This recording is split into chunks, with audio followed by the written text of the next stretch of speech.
హరి ఓం. పరమేశ్వర స్వరూపమైన సభకి నమస్కారం. ఈనాడు 8వ రోజు కార్యక్రమంలోకి ప్రవేశించాం. తర్వాత ఇవాల్టి పాశురాన్ని బ్రహ్మశ్రీ అరుణజటేశ్వరులు వారి పేరు వారు చదువుతారు ఇవాళ.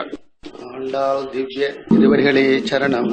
உங்கள் புழக்கடை தோட்டத்துவாவியுள் செங்கழி நீர் வாய் நெகிழ்ந்து ஆம்பல்வாய் கூம்பினகான் செங்கல் பொடி கூரை வெண்பல் தவத்தவ தங்கள் திருக்கோயில் சங்கிடுவான் போதந்தார் எங்களை முன்னம் எழுப்புவான் வாய்பேசும் நங்காய் எழுந்திராய் நாணாதாய் நாவுடையாய் சங்கொடு சக்கரம் ஏந்தும் தடக்கையன் பங்கைய கண்ணானை పాడేలోర్ ఎంబావాయ్.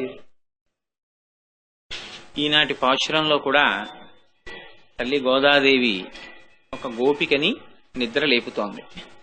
నిద్ర లేపడం అంటే అది బాహ్యమైనటువంటి తామసికమైన నిద్ర కాదు అని మీకు ప్రతిరోజు నేను ఆ విషయాన్ని విజ్ఞాపన చేస్తూనే ఉన్నాను. అది బ్రహ్మానుభవము అని.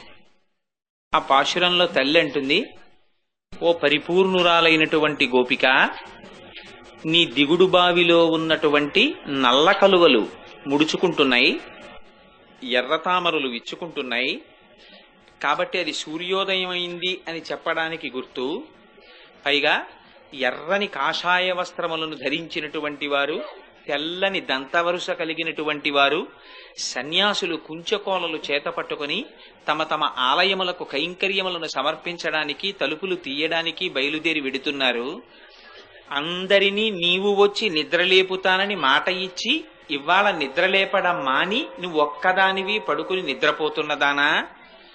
ఓ లజ్జా విహీనురాలా, అనగా సిగ్గులేనిదానా, మంచి మాట నేర్పరితనమున్నదానా, నీవు లేచి వచ్చి మాతో కలిసి ఆ శంఖచక్రములను ధరించినటువంటి పుండరీకాక్షుడైన ఆ పరమాత్మని, ఆయన కీర్తిని గానం చెయ్యడానికి మాతో కలిసిరా అని పిలుస్తారు.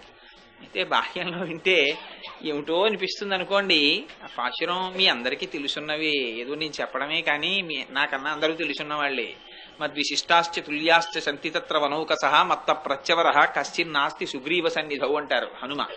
అలా నాతో సమానులు, నాకన్నా బాగా తెలుసున్న వాళ్ళు ఉన్నారు కానీ నా దగ్గర వినవలసిన వాళ్ళు ఎవరూ లేరు. అయినా పోన్లేరా విన్నట్లు నటిస్తే పాపం వాడేదో చెప్పుకుని సంతోషిస్తాడని అంతే. అందుకని సరే. అయితే ఈ పాశురంలో తల్లి మాత్రం ఇవాళ ప్రత్యేకించి విజ్ఞాపన చేస్తున్నటువంటి ఆళ్వారులు విప్రనారాయణులు. విప్రనారాయణుల వారి జీవితం గురించి తెలియనటువంటి వారు ఉండరు. ఆయన కారణ జన్ములు యథార్థమునకు. ఎందుచేతనంటే శ్రీ మహావిష్ణువు యొక్క మెడలో ఉండేటటువంటి వనమాల ఆ అంశలో జన్మించినటువంటి వారు విప్రనారాయణులు. ఒక దంపతులు ఎంతకాలానికి పిల్లలు కలగకపోతే అనేకమైనటువంటి దేవాలయాలకి వెళ్లి ప్రార్థన చేశారు. ప్రార్థన చేసి ఎట్టకేలకి ఆ శ్రీ మహావిష్ణువు యొక్క అనుగ్రహం కలిగి నేనే మీ కడుపున జన్మిస్తున్నాను అని వరమిచ్చారు. వరమిస్తే ఆయన జన్మించారు. సంప్రదాయంలో ఆయన గురించి చెప్పడం ఏం చెప్తారంటే, శ్రీ మహావిష్ణువు మెడలో ఉండేటటువంటి ఆ వనమాల యొక్క అంశలో వారు జన్మించారని చెప్తారు. ఆయన పుట్టినప్పుడు సాక్షాత్తుగా భగవంతుని యొక్క స్వరూపంగా వచ్చిన వారు కనుక ఆయనకి విప్రనారాయణులు అని పేరు పెట్టుకున్నారు తల్లిదండ్రులు. విప్రుడు అంటే బ్రాహ్మణుడు, బ్రాహ్మణుడు అంటే ఆ బ్రాహ్మీతత్వమును కలిగినటువంటి వాడు. ఆ శ్రీమన్నారాయణుని అనుగ్రహము చేత జన్మసిద్ధముగా అటువంటి స్థితిని పొందినటువంటి కుమారుడు మాకు లభించాడనేటటువంటి ఆనందము చేత తల్లిదండ్రుల పిల్లవాడికి విప్రనారాయణుడు అనేటటువంటి పేరు నుంచారు. ఆ పిల్లవాడు పెరిగి పెద్దవాడయ్యాడు. అనేకమైనటువంటి విద్యలు నేర్చుకున్నాడు. ఆయన ఏం విప్రనారాయణుల వారు సామాన్యులు కారు. ఆ ఆళ్వారుల చరిత్రలో చాలా స్పష్టంగా ఒక విషయం రాశారు. ఆయనకి అనేకమైన విద్యలు తెలుసు, అనేక శాస్త్రాలు చదువుకున్నారు విప్రనారాయణుల వారు. కానీ ఆయనలో ఒక చింతన బయలుదేరింది. యుక్త వయస్సు వచ్చింది, వివాహం చేసుకోమన్నారు తల్లిదండ్రులు. ఆయన ఆలోచించారు, ఎంతమంది ప్రపంచంలో వివాహం చేసుకుని సంసారం అనేటటువంటి లంపటంలో పడిపోవట్లేదు. స్త్రీకి పురుషుడు, పురుషుడికి స్త్రీ. ఒకరి కష్టాన్ని ఒకరు భుజానికి ఎత్తుకోవడం. నిజానికి అసలు ఎవరి కష్టం వారు పడవలసిందే, కానీ బాహ్యమునందు ఒకరి కష్టాన్ని ఒకరు భుజానికి ఎత్తుకున్నట్టు కనపడడం, దానివల్ల తామర తంపరగా సంసారం పెరగడం, కనపడకుండా బోలెడంత మంది బరువు మొయ్యడం, ఆఖరికి సంసార మగ్నుడవడం, పరమేశ్వరుణ్ణి మర్చిపోవడం. దీనికి అంతటికీ ప్రారంభం వివాహం కనుక అసలు నేను వివాహం చేసుకోననుకున్నారు. మరి ఏమి చెయ్యాలని ఆలోచించారు. ఆలోచిస్తే ఆయనకి చిట్ట చివరికి అనిపించింది, భగవంతుడికి అన్నింటికన్నా అందున శ్రీ మహావిష్ణువు అలంకార ప్రియులు. ఆయనకి పుష్పార్చన, పుష్పములతోటి కైంకర్యము, బహుశः ఆయనకి ప్రీతి అప్రీతి ఉండవు కదా, భాగవతులకి అటువంటి సేవ చేయడం ఇష్టమై ఉండుండవచ్చు. అందుకని ఆయనకి రకరకాలైనటువంటి పుష్పాలతో, పరిమళ భరితమైనటువంటి పుష్ప మాలికలతో వారిని సేవించాలనుకున్నారు. అనుకుని ఒక గొప్ప పుష్పవాటికను ఒకదాన్ని నిర్మించారు ఆ రంగనాథుడి ఆలయానికి దగ్గరలో. నిర్మించి అనేక చెట్లు వేశారు. ఆ చెట్లకి అనేక రకములైనటువంటి పుష్పములుట. ఇంకా ఒక రకమైన పుష్పాలు కావు, ఎన్ని జాతుల పువ్వులో. అందులో అన్నారు చరిత్రలో, అందులోకి ప్రవేశిస్తే నందనవనంలోకి ప్రవేశించినట్లే అన్నారు. అంత అందంగా ఉండేదిట, అంత సువాసనాభరితంగా ఉండేదిట. ఆయన ఉదయం లేచి పువ్వులు కొయ్యడం మొదలు పెడితే ఎప్పుడు ఆ శ్రీమన్నారాయణుని యొక్క నామం చెప్పుకుంటూ ఇంకసలు బహిర్ముఖులు అయ్యేవారు కాదు ఆయన. ఆ రంగురంగుల పువ్వులు కోసి మందారాలతో నందివర్ధనాలు కలపన, గులాబీ పూలతో ఇంకో పసుపు రంగు పూలు కలపన, ఎన్ని రకాల పువ్వులు ఎక్కడెక్కడ కడితే మాల అందంగా వస్తుంది, ఈ మాల పరమేశ్వరుడి మెడలో వేసుకున్నప్పుడు ఎంత పొడుగుంటే స్వామికి శ్రీదేవి భూదేవిలని అడ్డకుండా పక్క నుంచి వెడితే ఎంత అందంగా ఉంటుంది అని ఆలోచించుకుంటూ అన్ని మాలలు కట్టి ఆ మాలలన్నీ పట్టుకుని మధ్యాహ్నం వేళటికి ఆలయానికి వెళ్లి స్వామికి అలంకారమైన తరువాత ఆ పుష్పహారముల చేత అలంకృతుడైనటువంటి స్వామి యొక్క నగుమోముని మనస్సులో తలుచుకు పొంగిపోతూ బయటికొచ్చి ఏవో 4 ఇళ్ల ముందు నిలబడి అమ్మా భవతి భిక్షాందేహి అని అడిగేవారట. ఆయన చేతిలో పడినటువంటి కబళాన్ని ఇంత శాస్త్రం తెలుసున్నవారు అయ్యో నేను బ్రాహ్మణుడిగా జన్మించానని కూడా చూసుకోకుండా ఆ రహదారి మీదే నిలబడి లోపల శ్రీ మహావిష్ణువుని అనుభవించడం తప్ప వేరొకటి తెలియని వారు కనుక ఆ శ్రీమన్నారాయణునికి అక్కడే ఆ చేతితోనే పట్టుకుని దాన్ని నివేదన చేసి నోట్లో వేసుకునేవారట. మళ్ళీ ఆ నందనవనానికి వెళ్ళిపోయేవారు. నందనవనం అంటే ఆయన పెంచిన పూల తోట. అక్కడికి వెళ్లి మళ్ళీ ఆ చెట్లకన్నింటికి పువ్వులన్నీ జాగ్రత్తగా సంరక్షణ చేసుకోవడం. అందులో ఎంత గమ్మత్తైన మాట రాశారంటే విప్రనారాయణుల వారు ఓ మాట చెప్తుండేవారట. కలుపు మొక్క తోటలోకి వస్తే దాన్ని వెంటనే తీసేసి చెడ్డవాడి సావాసంతో మంచివాడు పాడైపోయినట్టు కలుపు మొక్క సావాసంతో మంచి మొక్క పోతుందనేవారట. అని కలుపు మొక్కలు ఏరేస్తుండేవారట. ఇంత కష్టపడి ఆ తోట పని అంతా చేస్తుండేవారు. పుష్పమాలలన్నీ పట్టుకెళ్ళి ఇచ్చేవారు. అక్కడే ఓ చిన్న పర్ణశాల ఉండేది, ఆ పర్ణశాలలో ఉండేవారు మహానుభావుడు. నేను ప్రత్యేకించి పాశురం వెనక ఆళ్వారుల యొక్క జీవితాన్ని కొంచెం ఎక్కువగా ఎందుకు వివరణ చేస్తున్నాను అంటే, అసలు నిజంగా భగవానుడు పరవశించిపోయేది ఆ ఆళ్వారుల యొక్క చరిత్ర విని. మనకి కూడా తొందరగా మనసులో లగ్నమయ్యేది ఆ ఆళ్వారుల యొక్క చరిత్ర. అది విని మనం ఉద్ధరింపబడతాం. అది అందున భగవత్ సన్నిధానం ఇటువంటి పరమ పవిత్రమైన ధనుర్మాసం కనుక మనకి కూడా దానివల్ల ఒక పరిపూర్ణత ఏర్పడుతుంది అన్న ఉద్దేశంతోనే ఆ పాశురము వెనక ఉన్న ఆళ్వారుల చరిత్రని కొంచెం ఒక 5 నిమిషాలు ఎక్కువ తీసుకుని చెప్తున్నాను. అది కారణం. సరే, అలా పుష్పవాటికని పెంచుతున్నటువంటి విప్రనారాయణులకు ఒకనాడు అకస్మాత్తుగా దేవదేవి అలివేణి అని ఇద్దరు. అలివేణి అంటే నల్ల తుమ్మెదల బారు వంటి జడలు కలిగినది, కేశపాశము కలిగినదని. వాళ్ళిద్దరు అక్క చెల్లెళ్ళు. వాళ్ళిద్దరు వేశ్యలు. వాళ్ళు రాజుగారి దగ్గర నాట్యాన్ని ప్రదర్శించి బహుమతులు పుచ్చుకుని వెళ్ళిపోతున్నారు. బాగా డసిపోయారు. వెళ్ళిపోతూ ఉండగా వాళ్ళకి ఆ గోడ పక్క నుంచి వెడుతుంటే మంచి సౌగంధభరితమైనటువంటి ఈ పుష్పవాటిక కనపడింది. ఎంత బాగుందిరా, ఈ పూల తోటలోకి వెళ్ళి కాసేపు కూర్చుందాం అక్క అంది చెల్లి. సరే పదమన్నారు. ఇద్దరూ కలిసి ఆ పుష్పవాటికలోకి వెళ్ళారు. చెట్ల కింద కూర్చుని చూసి ఆశ్చర్యపోయారు. ఏమి చెట్లు, ఎక్కడా చూసి ఎరగం, ఎన్ని చెట్లు, ఎన్ని పువ్వులు, ఎంత సువాసన, నిజంగా ఎవరు పెంచారు ఇదంతా అనుకునేటప్పటికీ విప్రనారాయణుల వారు కనపడ్డారు. వీళ్ళిద్దరూ వెళ్ళి ఆవిడికి కొంచెం అతిశయం ఎక్కువ, ఆ దేవదేవి అనబడేటటువంటి చెల్లెలికి. ఆ అతిశయంతో నన్ను చూస్తే ఎంతటి పురుషుడు కన్నెత్తి చూడకుండా ఉండలేడని ఒక అతిశయం ఆవిడికి. సహజంగా జన్మించినటువంటిది వేశ్యాకులం కనుక అటువంటి ఆభిజాత్యం కొంచెం ఎక్కువ. దాని మీద వెళ్ళి ఆ విప్రనారాయణుల వారిని పలకరించింది. ఆయన బహిర్ముఖుడు కాలేదు. కాకుండా శ్రీమన్నారాయణ నామం చెప్పుకుంటూ ఆ పుష్పమాలలు కడుతున్నారు. అలివేణి నవ్వింది.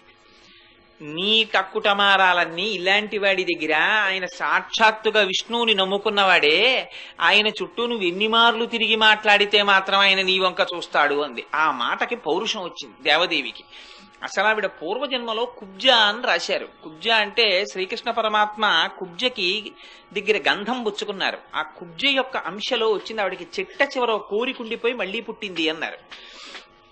అందుకని ఆ దేవదేవి ఆ ప్రతిజ్ఞ చేసింది అలివేణితోటి, నువ్వు చూస్తుండు, ఈ బ్రాహ్మణుడు నా వంక చూడలేదు కదా, ఇతను నా వంక చూసి నా యొక్క అందచందముల చేత చిత్తైపోయి ఏ పుష్ప కైంకర్యాన్ని పరమాత్మకి చేస్తున్నాడో దాన్ని మరిచిపోయి నా వెంట కుక్క పిల్ల తిరిగినట్టుగా తిరిగేటట్టు చెయ్యకపోతే నన్ను అడిగింది. ఎంతకాలం పందెమంది వాళ్ళక్క అంటే, ఈవిడంది 6 నెలలలో ఆయన్ని తోట మరిపించి మన ఇంటికి తీసుకొస్తానంది. అలా తీసుకురాలేకపోతే అంది, నేను నీకు సేవకురాలనైపోతానంది. తీసుకొస్తే అంది చెల్లెలు, నేను నీకు సేవకురాలవుతానంది అక్క. అక్కకి విప్రనారాయణుల వారి మీద నమ్మకం, చెల్లెలకి తన అందచందాల మీద నమ్మకం.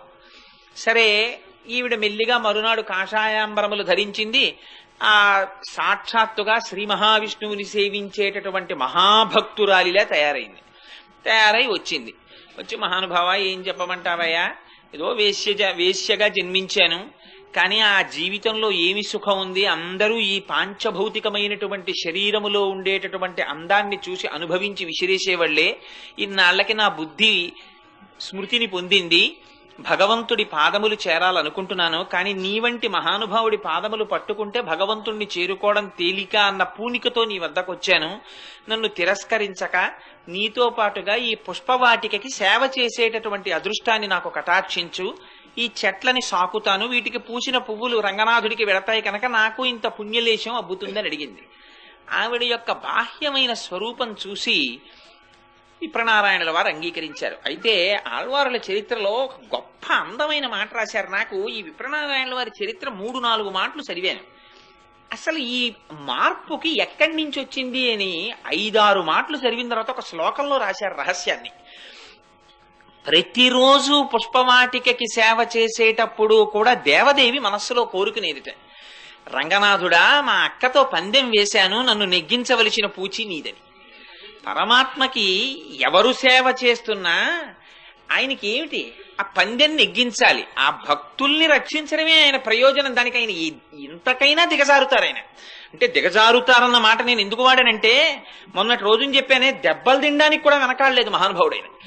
అందుకని ఒక 6 నెలలు పూర్తవుతుండగా ఈవిడికి బెంగెక్కువైపోతోంది, రంగనాథుడి పట్ల ఆర్తి పెరిగిపోతోంది. స్వామి నువ్వే రక్షించాలి, ఈయన కన్నెత్తి నన్ను చూడడు, ఎలా నేను ఈయన్ని వశం చేసుకోవడం అని భగవంతుడు కటాక్షించాడు. ఎలాగైనా సరే ఈవిడ గెలిచే మార్గం ఏర్పాటు చెయ్యాలి అనుకున్నాడు. పైగా ఈవిడ క్రిందటి జన్మలో కుబ్జ అంటే కంసుడి పనుపున త్రివక్ర 3 వంకరలతో ఉండేది. కృష్ణ పరమాత్మ మధురా నగరంలోకి రాగానే కంసుడికి గంధం పట్టికెడుతోంది పళ్ళెంలో. పట్టికెడుతుంటే ఈయన చూసి, ఎవరికి పట్టికెడుతున్నావు గంధం అని అడిగారు. చక్కని వాడవౌతు సరసంబుల నొంచకు ఎల్లవారికిన్ చకదనంబులెక్కడివి, చారు శరీర నన్ను త్రివక్రయండ్రు, తే నిక్కము కంసుదాసిని వినిర్మల లేపన విద్యదాన నన్మిక్కిలి రాజుమెచ్చు, తగమీరు విలేపనముల్ గ్రహింపరే అని. నీ అంతందం నాకెక్కడొస్తుంది లేవయ్యా, కంసుడికి నేనంటే చాలా ఇష్టం, నేను తీసిన గంధం ఇష్టం, నువ్వు కూడా కొంచెం గంధం తీసుకో అంది. అంటే కృష్ణ పరమాత్మ ఎంతో సంతోషంగా చందనం తీసి రాసుకున్నారు. చందనం వందనం ఈ 2 పరమాత్మకి చాలా ప్రీతి. అందుకని ఆ చందనం తీసి రాసుకున్నటువంటి పుణ్యానికి తన కాలితో ఆవిడ కాలు తొక్కిపట్టి 2 వేళ్లతో ముఖాన్ని పైకెత్తారు. ఆవిడలో ఉన్న 3 వంకరలు పోయి పరమాత్మ యొక్క హస్తస్పర్శ చేత అపారమైన సౌందర్య రాశి అయిపోయింది. ఆవిడ కోరుకుంది, నువ్వు ఇంత అందగాడివి కదా, నాకు యవ్వనం వచ్చింది కదా, నువ్వు వచ్చి నాతో పాటు రమించవలసినది అని. సరే, అది బ్రహ్మానంద స్థితిలో అని పెద్దలు అన్నారు. ఆవిడ తుట్టతుదన శరీరం విడిచిపెట్టేటప్పుడు కృష్ణ పరమాత్మతో రమించాలన్న కోరికతో శరీరం విడిచిపెట్టింది అని రాశారు చరిత్రలో. అందుచేత ఆ కోరిక ఉండిపోయింది కాబట్టి కేవలం ఆ కోరిక తీర్చుకోవడానికి మళ్ళీ దేవదేవిగా వచ్చింది. వచ్చి ఆ వనమాల అంశ అయినటువంటి విప్రనారాయణుల వారి దగ్గరికి చేరడంలో ఒక రోజున విశేషమైన వాన పడుతోంది. పర్ణశాలలోకి రానిచ్చేవారు కాదు విప్రనారాయణుల వారు, ఎందుకైనా మంచిది స్త్రీ అని. ఆ జాగ్రత్త, ఆ నియమం మంచివే, కట్టుబాటు ఉండగా విశేషమైన వర్షం పడుతోంది. అయ్యో పాపం, నాతో పాటు పుష్పవాటికలకి కైంకర్యం చేస్తోంది, ఏం తడిసిపోతోందో అని బయటికి వచ్చారు. అని ఎంత అందమైన మాట రాశారంటే ఆ శ్లోకాల్లో, నువ్వు నాలాగే భగవంతుని యొక్క కైంకర్యం చేస్తున్న దానివి, నేను నీలో చూస్తున్నది కేవలం భగవత్ కైంకర్యం చేసేటటువంటి ఉపాధిని చూస్తున్నాను. ఆ ఉపాధి వర్షం చేత తడిసి దెబ్బ తినడం నాకు ఇష్టం లేదు, అందుకని నువ్వు పర్ణశాలలో ఈనాటి రాత్రి ప్రవేశించి విశ్రమించవచ్చు అన్నారు. ఇదే అదును కోసం చూస్తోంది దేవదేవి. ఆ పర్ణశాలలో ప్రవేశించింది. ఎంత అందమైన మాటలు రాసేశారంటే నిజంగా ఆ చరిత్ర శ్లోకాల్లో, ఎంత పేరుకున్న నెయ్యైనా అగ్నిహోత్రం దగ్గరికి వెడితే కరుగుతుంది అన్నారు. ఇంకా చాలా, అంతకన్నా అక్కర్లేదు వ్యాఖ్యానం. అందుకని సమాగమం కలిగితే ఇహ పుష్పవాటిక పోయింది, రంగనాథుడు పోయాడు, పుష్పకైంకర్యం పోయింది, ఇంకా దేవదేవి సేవ మొదలైంది. ఇంకా ఈవిడ ప్రతిజ్ఞ నెరవేర్చుకోవాలి. బాగా ఈయన నాకు వశుడయ్యాడన్న తర్వాత మెల్లిగా ఇంటికి తీసుకెళ్ళిపోయింది. ఇంటికి వెళ్ళిపోయాడు, పూల తోట వదిలేశాడు.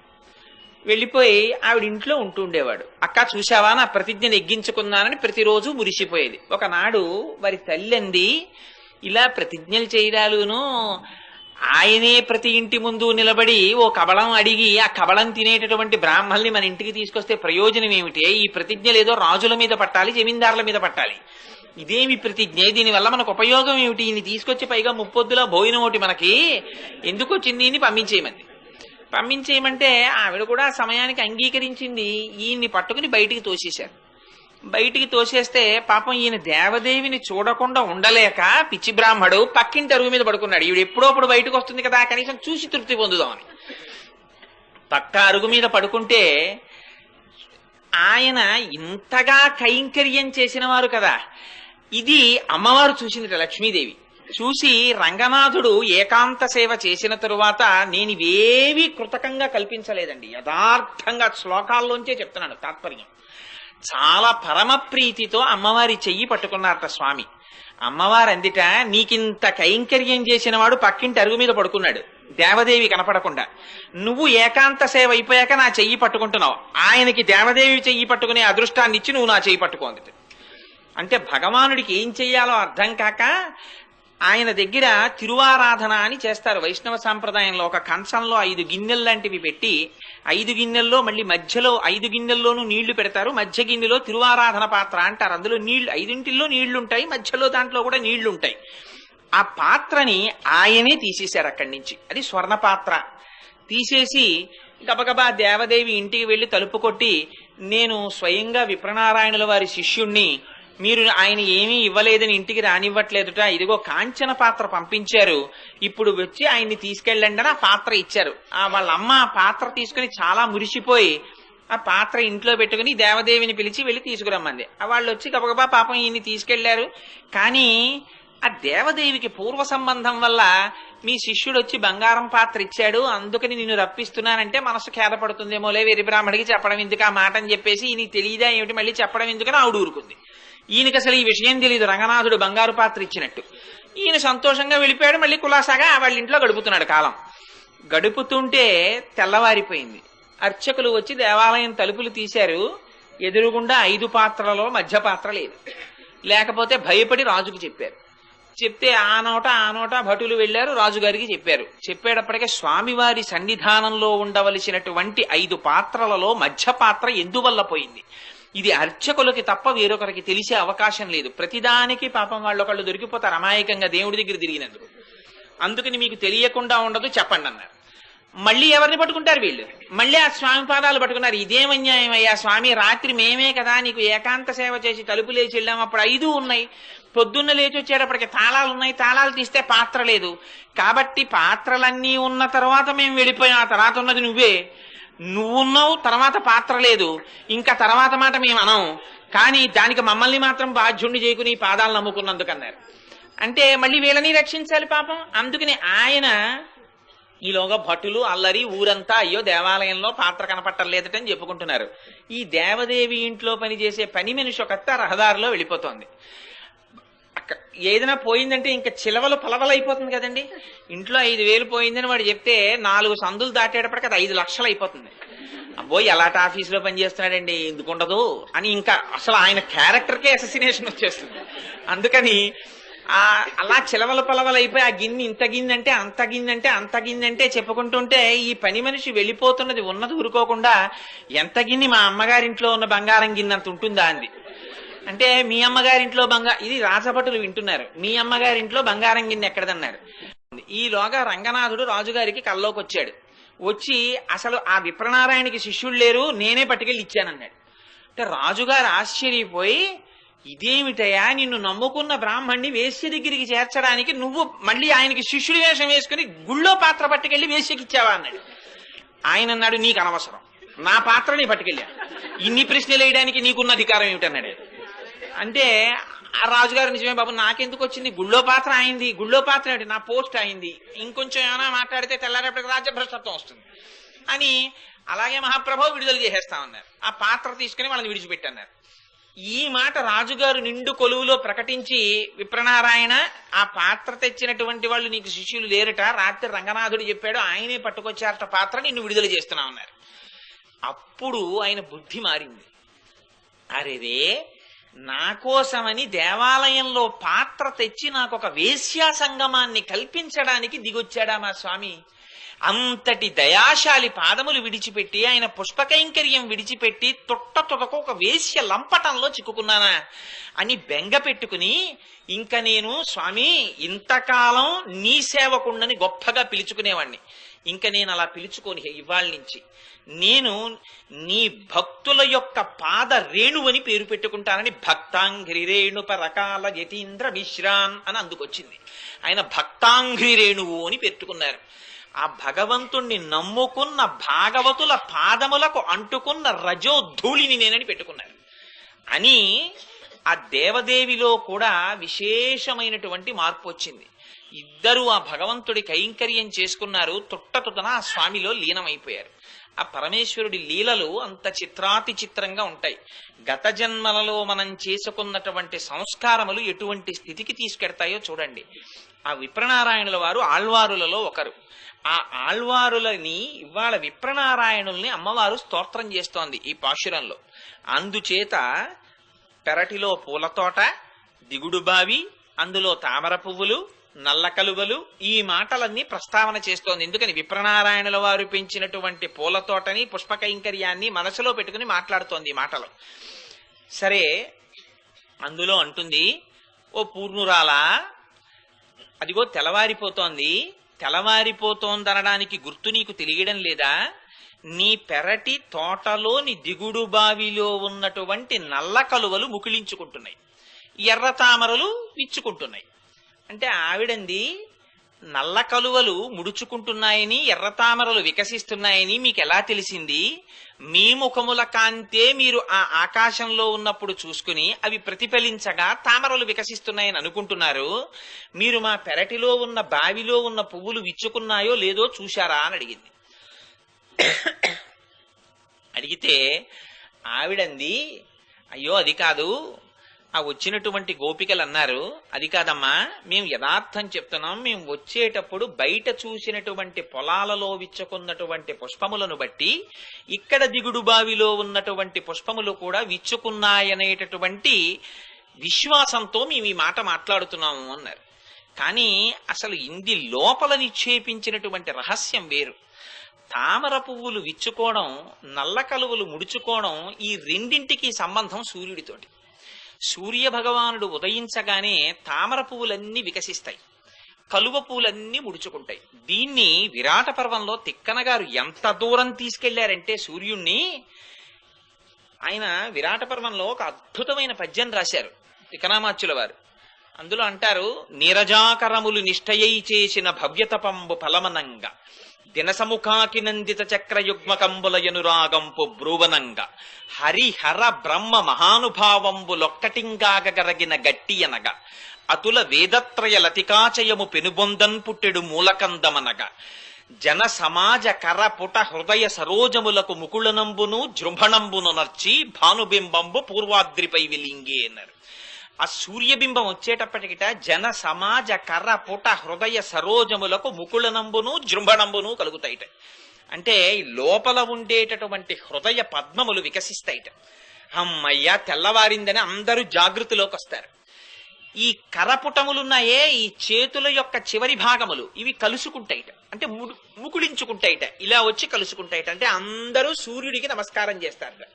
దీన్ని ఎంత అందంగా చెప్పారంటే, చేతులనే కలువలు ముడుచుకుంటున్నాయి, లోపల హృదయములనేటటువంటి సరోజములు, ఆ హృదయములనేటటువంటి పద్మములు విచ్చుకుంటున్నాయి. అలా సూర్యుడు చేసినట్టు ఇక్కడ కూడా తామర పద్మములు వికసిస్తున్నాయిట, ఆ లోపల నల్ల కలువలు ముడుచుకుంటున్నాయిట. ఈ మాట చెప్పడంలో చాలా గంభీరమైనటువంటి విషయాన్ని ప్రస్తావన చేస్తోంది ఆవిడ. కేవలం పుష్పవాటికని పెంచి పూలతో పరమేశ్వరుని యొక్క కైంకర్యం అనేటటువంటి భాగ్యాన్ని చేపట్టి బాహ్య ప్రపంచమును మరచినటువంటి ఆ విప్రనారాయణులలా ఇక్కడ ఈ గోపిక కూడా ఇంద్రియములనేటటువంటి నల్ల కలువలు ముడుచుకుంటున్నాయి. అంటే ఇంద్రియములు తాము చెయ్యవలసినటువంటి పనులు చెయ్యడం మానేసాయి. లేవా ఇంద్రియాలు? ఇంద్రియాలున్నాయి, కానీ ఆవిడ చూడడానికి జాగృతిలో ఉన్నట్టే ఉంటుంది, కానీ ఇంద్రియములు పనిచెయ్యవు. ఎందుచేత? కారణం పద్మములు వికసించాయి. పద్మములు వికసించడం అంటే మనకి ఈ కింద ఉండేటటువంటి గుదస్థానము దగ్గర నుంచి శిరస్సులోని సహస్రారము వరకు షట్చక్రములుంటాయి. అవే మూలాధారము, స్వాధిష్టానము, అనాహతము, మణిపూరము, అనాహతము, విశుద్ధి, ఆజ్ఞ, సహస్రారము అని. ఈ కుండలిని కదిపినటువంటి వాళ్ళు కుండలిని ఒక్కొక్క చక్రం పైకెక్కుతుంటే షట్చక్ర భేదనం చేస్తూ ఆ కుండలిని పైకెక్కి సహస్రారంలో పరమశివ పర్యంక నిలయామ్మని ఆయన తొడ మీద కూర్చున్నప్పుడు అమ్మవారి పాదములలోంచి పడినటువంటి అమృత వర్షము చేత యోగి యొక్క 72,000 నాడులు తడిసిపోతాయి. అది శ్రీ విద్యా రహస్యం. అది అందరూ చెయ్యగలిగినది కాదు, గురువులు దొరికినటువంటి వాళ్ళు మాత్రమే చేయగలుగుతారు.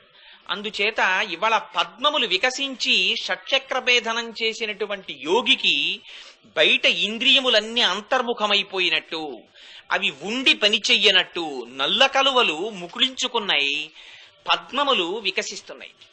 కాదు, ఇందులోనే ఇంకొక రహస్యం. ఇవన్నీ ఎక్కడ జరుగుతున్నాయి? పెరటిలో ఉన్నటువంటి దిగుడు బావిలో జరుగుతున్నాయి. ఈ పువ్వులు ఎక్కడున్నాయి? దిగుడు బావిలో ఉన్నాయి. ఈ దిగుడు బావి ఎక్కడుంది? పెరట్లో ఉంది. ఆ పెరడెక్కడుంది? ఈ గోపిక యొక్క ఇంటిలో ఉంది. పెరడంటే ఏమిటి? పూలతోట. ఆ పూలతోట ఏమిటి? అది ఉద్యానవనం. ఉద్యానవనం అంటే ఏమిటి? ప్రమదావనం. ప్రమదావనం అంటే వాళ్ళకి ఆనందం కలగడం కోసం తిరిగేటటువంటి ప్రదేశం. అటువంటి ప్రదేశంలో తిరుగుతున్నప్పుడు ఏమవుతోంది? నల్ల కలువలు ముకిలిస్తున్నాయి, పద్మములు వికసిస్తున్నాయి. అంటే భగవంతుని యందు మనస్సు లగ్నమైపోతుంటే భక్తితో కళ్ళు చూడడం మానేస్తాయి. కళ్ళు చూడవా అంటే కళ్ళు తెరిచే ఉంటాడు, కానీ కన్నుకి చూడడం ధర్మం కాబట్టి చూస్తుంది. కన్ను చూడదా అండి అంటే చూస్తుంది, కానీ చూసిన దాన్ని గ్రహించేది మనస్సు. ఇప్పుడు నేను ఇలా ఉన్నాననుకోండి, ఇప్పుడు నేను చెప్తుండగా మీ అందరినీ చూస్తూ ఉంటాను. ఒక్కొక్కసారి ఉపన్యాసం అయిపోయిన తర్వాత ఇక్కడే ఎక్కడో కూర్చున్న వాళ్ళని రేపు పొద్దున్న కనపడితే, ఏమంటే మీరు నిన్న లెక్చర్కి వచ్చామంటే, అబ్బో వచ్చారేంటి చాలా సంతోషం అంటే, యథార్థంగా అలా జరిగిన సంఘటనలు ఉంటాయి ఒక్కొక్కసారి. అదేమిటి ఈయన ఎదురుగుండానే కదా కూర్చున్నాం అని అనుకుంటారు, కానీ మనస్సు వాటి మీదే లగ్నమైతే లోపల నుంచి ఇంకొక భావం వాక్కుగా ఎలా వస్తుంది? చేత మనస్సు వేరొక విషయం మీద లగ్నం అవ్వాలి. చూడడం కంటికి ధర్మం కనుక చూసినట్టు కనపడుతుంది, కానీ కంటితోటి చూసినవి లోపల మనస్సులో పడితే మనస్సులోకి వేరొక వస్తువు నిలబడదు. అది నిలబడకపోతే దానికి సంబంధించిన వాగ్ధార నడవదు. అందుకని చూసినట్టు కన్నుంటుంది, కానీ మనస్సు వేరొక దాని మీద ఉంటుంది. అలా కంటికి చూడడం ధర్మమైనట్లు కన్ను చూస్తుంది, చెవుకు వినడం ధర్మమైనట్టు ఆ శబ్దములేవో చెవిలో పడుతుంటాయి కానీ గ్రహింపబడవు. స్పర్శకి అలవాటైనట్టు ఏవో తగులుతాయి కానీ ఇది గ్రహించదు. ఆ స్థితిని పొందుతారు భక్తిలో. అది తీవ్రమైన వ్యగ్రతని పొందేస్తే అటువంటి స్థితిలో ఏమవుతుందంటే తాను చేస్తున్న పనిలో ఎంత ప్రమాదం ఏర్పడుతోందో కూడా చూసుకోడు. అటువంటి స్థితిని పొందారు భక్తులు. ఇదిగో అది మంత్రము యొక్క అర్థమునందు రమించడం వల్ల అవచ్చు, కొందరు పాట పాడడం వల్ల అవచ్చు. అందుకే పాట నాదోపాసనం అన్నారు. అటువంటి ఉపాసన మంత్రోపాసన కావచ్చు, నాదోపాసన కావచ్చు, భక్తి కావచ్చు, ఏదైనా కావచ్చు, అందులో ఒక్కొక్కసారి లయమైపోతుంది మనస్సు. దీనికి మీకు ఒక ఉదాహరణ చెప్తాను. యథార్థముగా జరిగినటువంటిది. పూర్వకాలంలో గోరాకుంభారణ ఒక ఆయన ఉండేవారు. ఆయన ఎంత పాండురంగడి భక్తుడంటే జన్మతః వచ్చింది. అందుకే భక్తికి యాడ్ స్టిక్ లేదు. ఇది చేస్తే భక్తి వస్తుంది అని చెప్పడం కుదరదు. నేను భక్తి చేస్తున్నాను అన్న మాట కన్నా అబద్ధం లేదు. నేను నిన్నటి నుంచి ఇంకా చాలా భక్తిగా ఉంటున్నానంటే ఇట్స్ ఎ ఫాల్స్ స్టేట్మెంట్. నిన్నటి నుంచి భక్తిగా ఉండడం ఏమిటి? నీ అంత నువ్వుగా భక్తితో ఉండలేవు. నిన్నటి నుంచి మా ఆవిడ్ని ప్రేమిస్తున్నానండి అని ఎవడంటావు. భార్యని ప్రేమించడం అనేటటువంటిది నీకు తెలియకుండా ప్రారంభమైపోతుంది. అది ఎప్పుడు ప్రారంభమైంది అన్నది నీకు తెలియదు. పువ్వులో వాసన ఎప్పుడొచ్చింది నీకు తెలియదు. పువ్వులోకి వాసన ఎప్పుడు వస్తోందో కనిపెట్టగలిగిన వాడు ఉన్నాడా? తెలియదు. నిప్పులోకి వేడెప్పుడొచ్చింది చెప్పగలిగిన వాడు ఉండడు. అది సహజ ధర్మాలు. అలా ప్రేమించడం అనేటటువంటిది కూడా సహజ ధర్మం. భక్తి కూడా సహజ ధర్మం.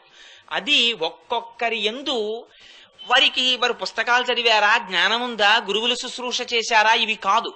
ఒక్కొక్కరికి ఆ పరమేశ్వరుడితో అటువంటి అనుబంధం పెట్టేసుకుంటారు. ఆ అనుబంధం పెట్టుకోవడంలో మనకి చూడడానికి చాలా తక్కువ వారిలా కనిపిస్తారు.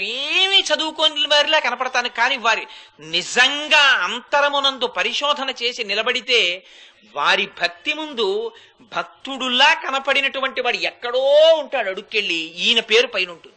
చాలా ఆశ్చర్యంగా ఉంటాయి అవి. గోరాకుంభార్ కేవలం కుండలు చేసుకునేవాడు. ఆయన ఆ కుండలు చేసుకునేవాడు, కానీ పాండురంగడి మీద విశేషమైన భక్తి.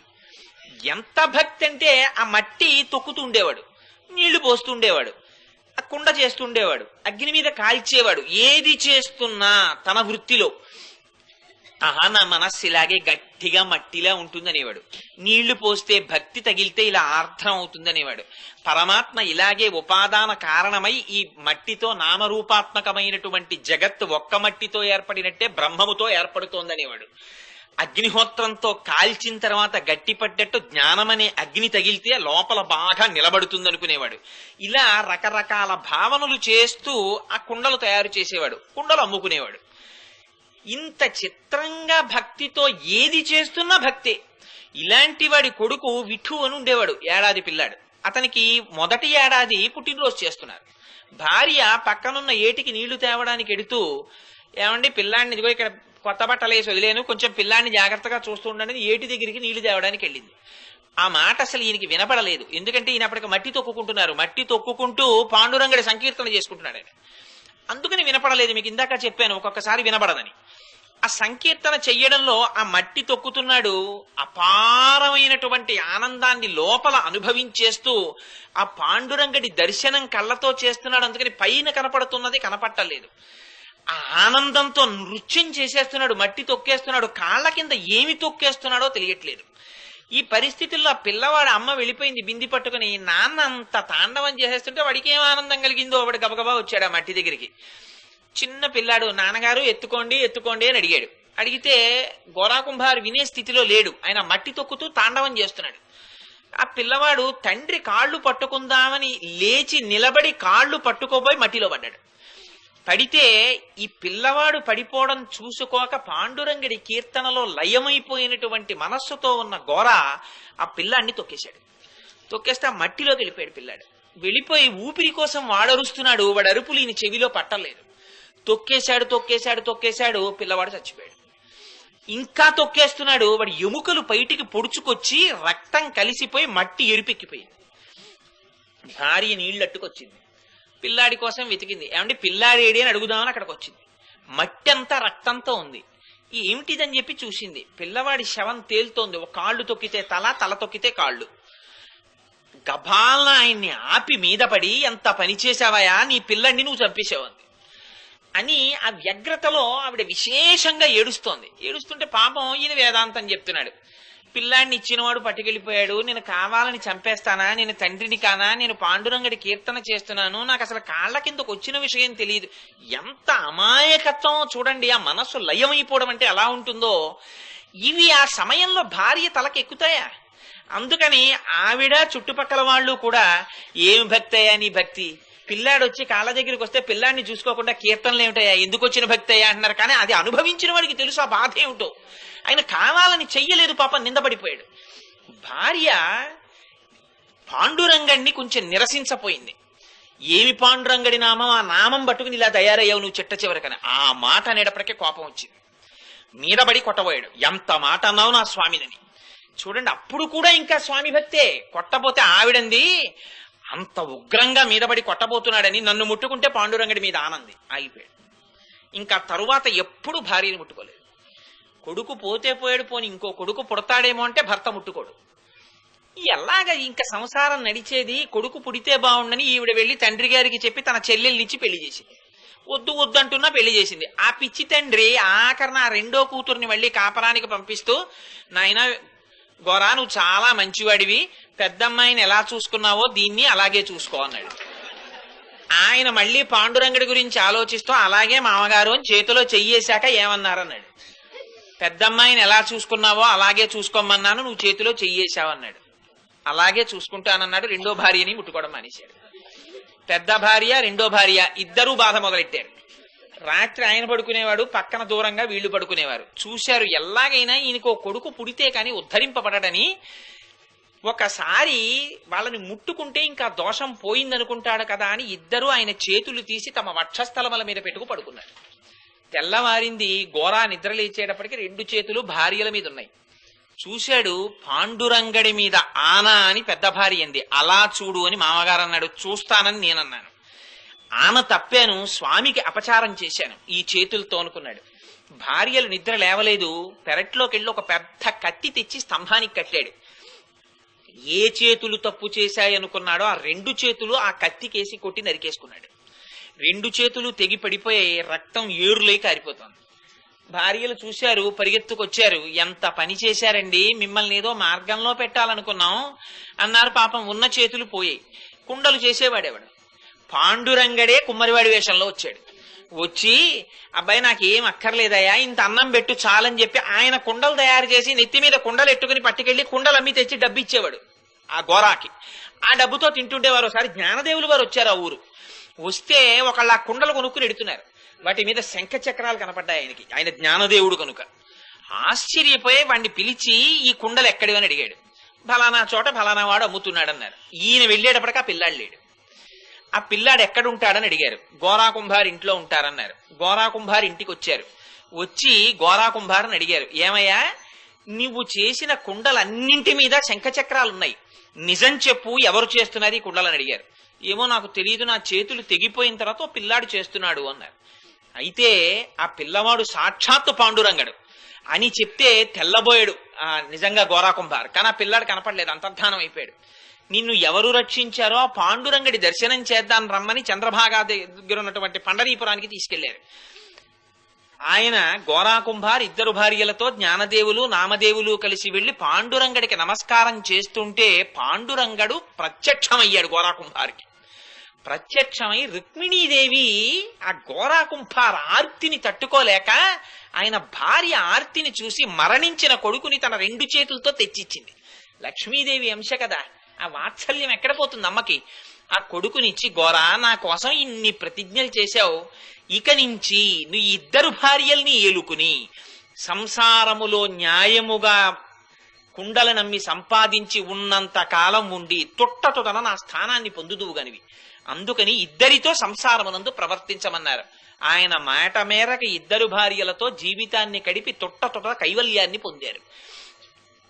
ఇంతకీ ఈ కథంతా ఎందుకు చెప్పానంటే, ఎక్కడ భగవన్ నామమునందు భగవన్ మంత్రమునందు భగవదుపాసన యందు భగవంతుని యందు రమించిపోతోందో అక్కడ మనస్సు ఉపసంహరింపబడినప్పుడు, ఆయనలోకి వెళ్ళినప్పుడు ఇంద్రియములు ఉన్నప్పటికీ ఆ ఇంద్రియములు ఉండి ఉండవలసిన పనిని చెయ్యడం మానేస్తాయి.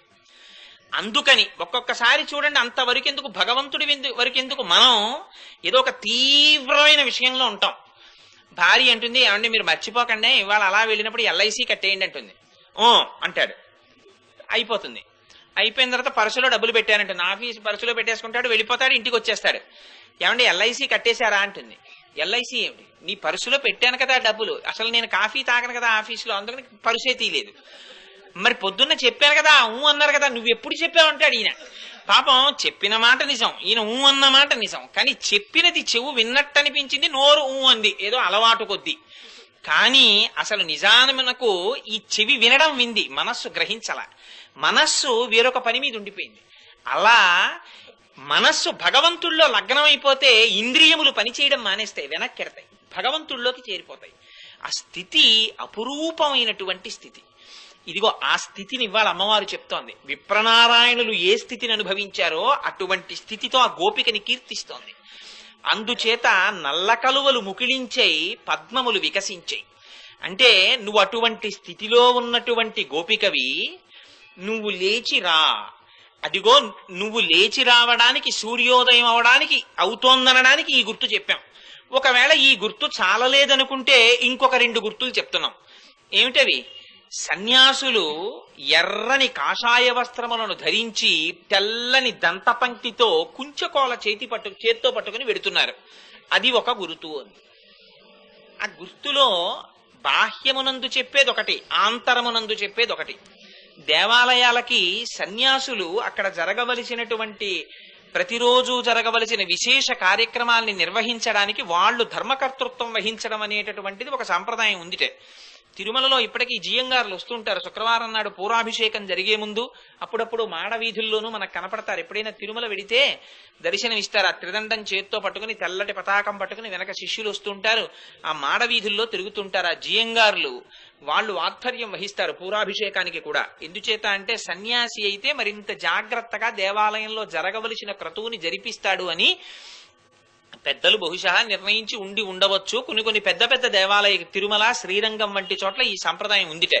అందుకని అలా అటువంటి సన్యాసులు తెల్లవారేసరికి దేవాలయంలో అర్చన ప్రారంభం కావాలి కాబట్టి కుంచకోల చేత పట్టుకుని వెడుతున్నారట. ఇది ఒక గుర్తు, నిజం కూడా. మీరు ఎప్పుడైనా తిరుమల వెడితే చూడొచ్చు. ఇప్పటికీ కూడా కొంచెం దాని మీద శ్రద్ధ ఉంటే దర్శనం చెయ్యొచ్చు. తెల్లవారకట్ట మొట్టమొదట మేళతాళాలు ప్రధాన అర్చకుడి ఇంటికి వెడతాయి. వెడితే ఆయన కుంచుకోల చేత పట్టుకుని వస్తారు ఆలయం తలుపులు తెరవడానికి. వచ్చేటప్పుడు మేళతాళాలతో తీసుకొస్తారు ఆయన్ని. సరే, ఆ సుప్రభాత సేవ, దాని వెనకాతలు ఉండే రహస్యాలు, ఆ తరువాత వీళ్ళు లోపలికి వెళ్ళడం, వెళ్ళిన తర్వాత ఆ తాళాలు తీయడం, బ్రహ్మగారు పాదాలు కడగడానికి అక్కడ నీళ్లు పెట్టడం, సుప్రభాతం దగ్గరే తీర్థం ఇవ్వడం, అవన్నీ ఇప్పుడు తిరుమలకి సంబంధించిన విశేషాలు మొదలు పెడితే తిరుప్పావై తిరుమల అవుతుంది కాబట్టి దాని లోపలికి వద్దనుకోండి. అందుచేత ఆ కుంచకోలని పట్టుకుని సన్యాసులు వెడుతూ ఉండడాన్ని ఒక గుర్తుగా చెప్తోంది తల్లి. వాళ్ళకి 2 విశేషణాలు చెప్పింది. వాళ్ళు కాషాయాంబరధారులయ్యుండుట, తెల్లని దంతపంక్తిని కలిగి ఉండుట అంది. కాషాయాంబరాన్ని ధరించడం వెనకాతల ఒక అద్భుతమైనటువంటి విశేషాన్ని చెప్పారు. కాషాయం ఎందుకు ధరిస్తారు అంటే వారి మనస్సు లయం అవుతుంది, మన మనస్సు లయం అవ్వదు, అంతే తేడా. అందుకని కాషాయం పవిత్రం. వారికి మనస్సు లేదు. మనస్సు లేదంటే మనస్సు లేకపోవడం కాఠిన్యానికి గుర్తని కాదు. మన మనస్సు ఎక్కడుంటుందంటే మనస్సే సంసారం. సంసారమునందు మనం ప్రవర్తిస్తాం. మనస్సే రాగద్వేషాలను ఏర్పాటు చేస్తుంది. వాళ్ళు ఈ ద్వంద్వములకు అతీతులు కావడానికి ఏం చేస్తారంటే కాషాయం కడతారు. ఈ కాషాయం కట్టడంలో కూడా ఏం చేస్తారంటే జేగురురాళ్ళని తీసుకెళ్లి, మీరు ఎప్పుడైనా ఆశ్రమాల్లో చూడవచ్చు. నేను 1-2 సందర్భాల్లో విశాఖపట్నం శారదాపీఠంలోనూ అక్కడ చూశాను. ఎక్కడ పెద్దగా సంచారానికి వెళ్ళవలసిన అవసరం అవి లేనప్పుడు ఎప్పుడైనా ఆశ్రమాల్లో ఉండిపోతే వాళ్ళకి కూడా పెట్టినప్పుడు ఒక్కొక్కసారి తెల్లబట్టలు పెడతారు.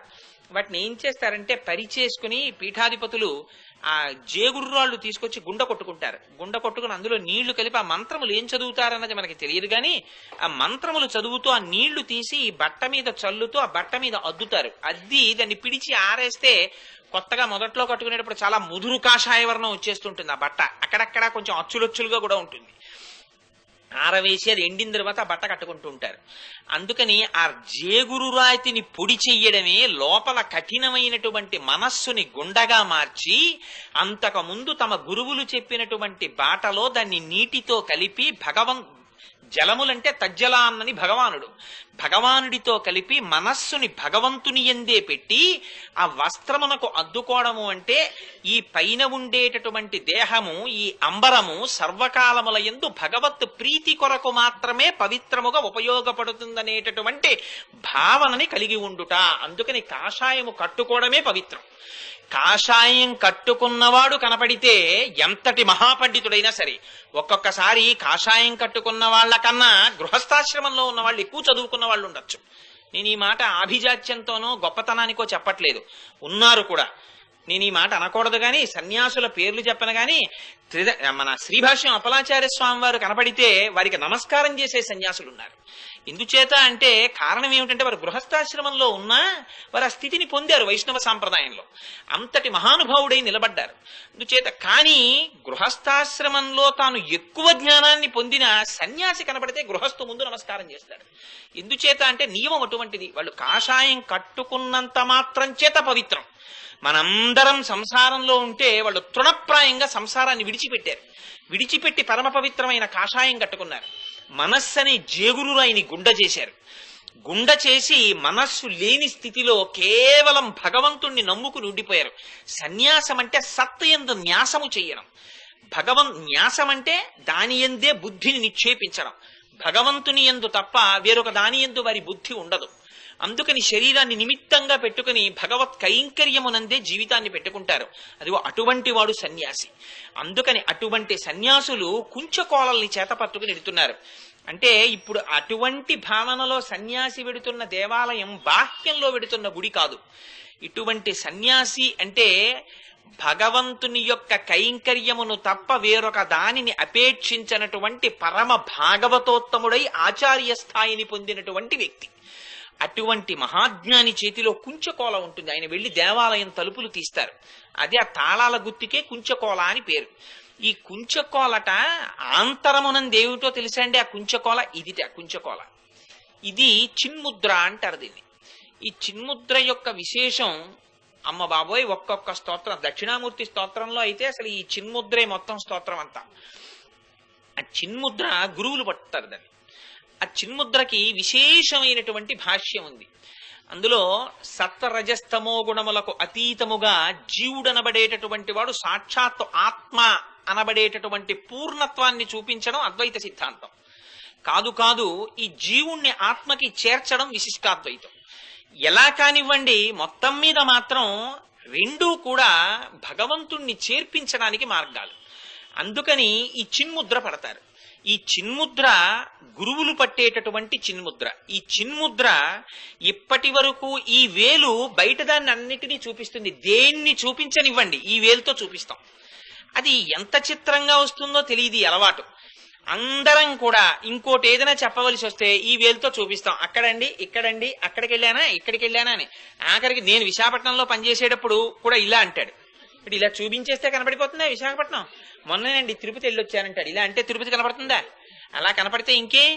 అయినా చూపుడు వేలు అన్నింటినీ చూపిస్తూ ఉంటుంది. అంటే తను వేరు ప్రపంచం వేరని చూపిస్తుంటుంది. ద్వంద్వాల్ని చూపిస్తూ ఉంటుంది. ద్వంద్వాల్ని చూపించేటటువంటి జీవుణ్ణి పరమాత్మతో కలపడం లేదా జీవుడు పరమాత్మయే అన్న స్థితిని పొందడం చిన్ముద్ర. అప్పుడు తను సత్వ రజస్తమో గుణములకు అతీతమైన స్థితిని పొందుతాడు. ఇదిగో అటువంటి చిన్ముద్ర తాను ధరించి తన పాదములు పట్టుకున్న వాళ్ళని ఆ స్థితికి తీసుకెడతాడు గురువు.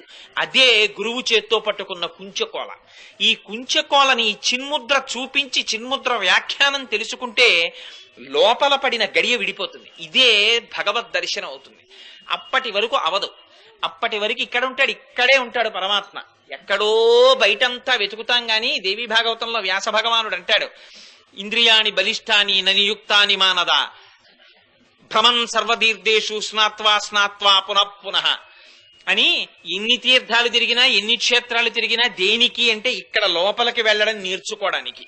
ఈ లోపలికి వెడితే భగవద్ దర్శనం. బయట ఎంతసేపు వెతికినా దర్శనం ఉండదు. అందుకే భగవానుడు ఫలానా చోటుకొస్తే దర్శనమిస్తానని చెప్పడు.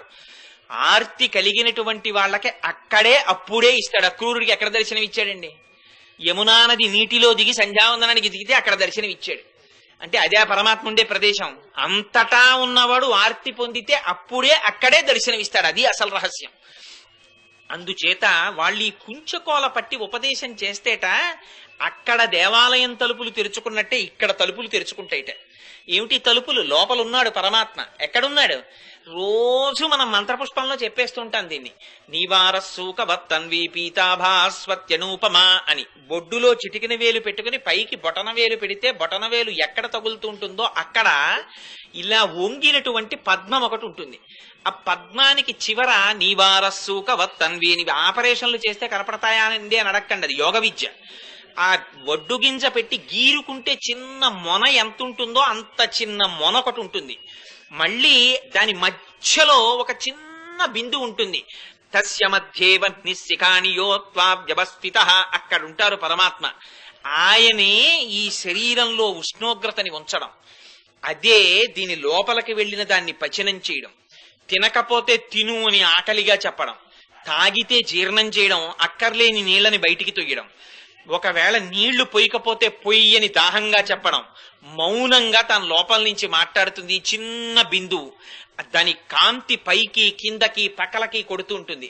ఆ కాంతే వీడికి ప్రేతకాళ వచ్చిందిరా అంటారు. అది వెళ్ళిపోవడం మొదలవుతుంది. అది ఇక్కడ ఉంటాడు ఆయన, ఇక్కడే ఉండి ఆయన శాసనం అయ్యే వరకు ఇందులో ఊపిరిడుతూ ఉంటుంది. ఎంత చిత్రం అంటే, అసలు ఎంత విచిత్రంగా చెప్పారంటే, అనాహతం ఉంది అక్కడ అన్నారు. అనాహతము అంటే మీ ప్రయత్నము చేత ఆపబడునది కాదు. ఆ అనాహతము అంటే ఇక్కడే ఈ లబ్ డబ్ అనేటటువంటి శబ్దమే గంట. భగవానుడి యొక్క దర్శనం ప్రారంభమైందని గుర్తేమిటంటే తలుపులు తెరిచి గంటలు మోగిస్తారు. మళ్ళీ ఏకాంత సేవ అయిపోతే పెద్ద పెద్ద దేవాలయాల్లో గంటలు స్తంభాలకేసి కట్టేస్తారు.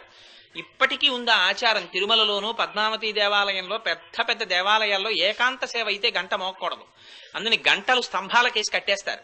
ఇక్కడ కూడా lub dub lub dub lub dub అని గంట మోగుతూనే ఉంటుంది. దాన్ని మీరు ఆపలేరు. మీరు కొట్టుకో అంటే అదేం కొట్టుకోదు, అది ఆగిపోదామంటే అయిపోతుంది. ఇది ఎంతసేపు కొట్టుకుంటుందంటేట, ఎదురుగుండా సింహాసనం మీద ఆయన కూర్చున్నంతసేపు, ఆయన ఎంతసేపు పర్మిషన్ ఇస్తారో అంతసేపు కొట్టుకుంటుంది. ఆయనకి తెలుసు ఎన్ని ఊపిర్లు తీయాలో, ఆయన లెక్క పెట్టుకుంటూ ఉంటారు. లెక్క పెట్టుకుని ఒక ఊపిరి దగ్గర ఏ లబ్ దగ్గర ఇంకా వీడిది అయిపోయిందని ఆయనకి తెలుసు. ఆ లబ్ వచ్చిన తర్వాత ఇంకా డబ్బకి పర్మిషన్ ఇవ్వరు, కండువా పైన వేసుకుని దిగెళ్ళిపోతారు. వెళ్ళిపోతే ఆ లబ్ దగ్గర ఆగిపోతుంది. లేదు, ఒక డబ్ దగ్గర ఆగిపోవచ్చు. కాబట్టి లబ్బు దగ్గర ఉండొచ్చు మృత్యువు, డబ్బు దగ్గర ఉండొచ్చు మృత్యువు, ఎక్కడైనా ఉండొచ్చు. ఎవరికి తెలుసు అంటే ఆయనకు ఒక్కరికే తెలుసు, ఇంకొకళ్ళకి తెలీదు. ఆయన ఉన్నంతసేపు మోగుతుంది అనాహతం. ఇక్కడున్నారు, ఇక్కడున్నవాణ్ణి ఉన్నాడని తెలుసుకోకుండా, ఎప్పుడు అసలు ఇంట్లో వాడు ఉన్నాడు అని తెలియకుండా ఉండాలంటే ఏం చేస్తాం? గదిలో పెట్టి తలుపులు వేసేస్తాం. అలా ఇక్కడ పెట్టి 2 తలుపులు దగ్గరికి వేసాం మనం. ఈ 2 తలుపులే అహంకారము మమకారము అనే తలుపులు. నా అంతటి వాడిని నేనని దీన్ని చూపిస్తూ ఉంటాడు. అసలు వాడు లోపల ఉన్నాడు, వాడుంటే ఇది ఉంది, వాడిని వదిలి దీన్ని చూపిస్తాడు. ఇది అహంకారం. దీంతో మమకారం పెట్టుకుంటాడు. దీంతో సంబంధం ఉన్న వాళ్ళందరూ బాగుండాలి, ఇది బాగుండాలని ఇక మొదలెడతాడు సంపాదనకు ఊరి మీద. నానాగచాట్లు దీనికోసం మొదలెడతాడు. ధర్మం తప్పడం అంతా దీనికోసం మొదలెడతాడు. ఈ అహంకార మమకారములనే తలుపులు పడిపోతాయి. పడిపోయి దీనికి కర్మబంధములనేటటువంటి ఇనప గొలుసులేస్తాడు. అందులో సంశయములనేటటువంటి మేకులేస్తాడు. ఒకవేళ గబుక్కుని ఉన్నాడని వాడు ఏదో అంత అరిచి చెప్పాడు, పోన్లే కొంతవరకు నిజమంటావా అంటుంది. పురాణ వైరాగ్యం, శ్మశాన వైరాగ్యం, ప్రసూతి వైరాగ్యం అని ఒకటి ఉంటుంది. అది ఉన్నాడేమో, పోన్లేదో ఎందుకు వచ్చిన కూడా రేపటి నుంచి మనం వీళ్ళు నమస్కారం చేస్తే వదిలిపోయాను అనిపిస్తుంది. కానీ ఉట్టిది వాడంటే ఏదో కాలక్షేపానికి అలా చెప్తుంటాడు, వాడి మాటలు నమ్మి టీవీ చూడడం మానేసేవో అని మళ్ళీ వెంటనే ఆమర్పించేస్తుంది. అందుకని సంశయం అనేటటువంటి మేకులేస్తుంది. అందులో మళ్ళీ దేహాత్మాభిమానం అనేటటువంటి తాళం కప్పేసి ఆ చెవి జాగ్రత్తగా తీసుకెళ్లి కామం తన దగ్గర పెట్టుకుంటుంది, మనస్సు దగ్గర. ఇదే కంసుడు రథం ఎక్కి తోలడం. దేవకీ వసుదేవుల్ని లోపల పెట్టి తను పగ్గాలు నడుపుతుంటాడు, మనస్సు నడుపుతూ ఉంటుంది, లోపల వాళ్ళని పెడుతుంది. ఇది కుంచకోల గురువు దగ్గర ఉంటుంది. గురువు దగ్గరికి వెడితే చేసే ప్రయోజనం, అందుకే గురువుల దగ్గరికి వెళ్ళి మా అబ్బాయికి ఉద్యోగం ఎప్పుడు వస్తుందండి, మా అమ్మాయి పెళ్లి ఎప్పుడు అవుతుందండి అని అడగడం, remember you are knocking a wrong door. దానివల్ల వెంటనే అసలు గురువుకి ఖేదం కలుగుతుంది. చాలా మందికి ఒక రాంగ్ మోషన్ ఒకటి ఉంటుంది. మేము గురువు గారి దగ్గరికి వెళ్ళి ఓ 10,000 ఇచ్చి ఆయనకు నమస్కారం పెడితే మా అబ్బాయికి ఉద్యోగం రాదా అని. అసలు పరమ అసహ్యం గురువులకి ఇవి.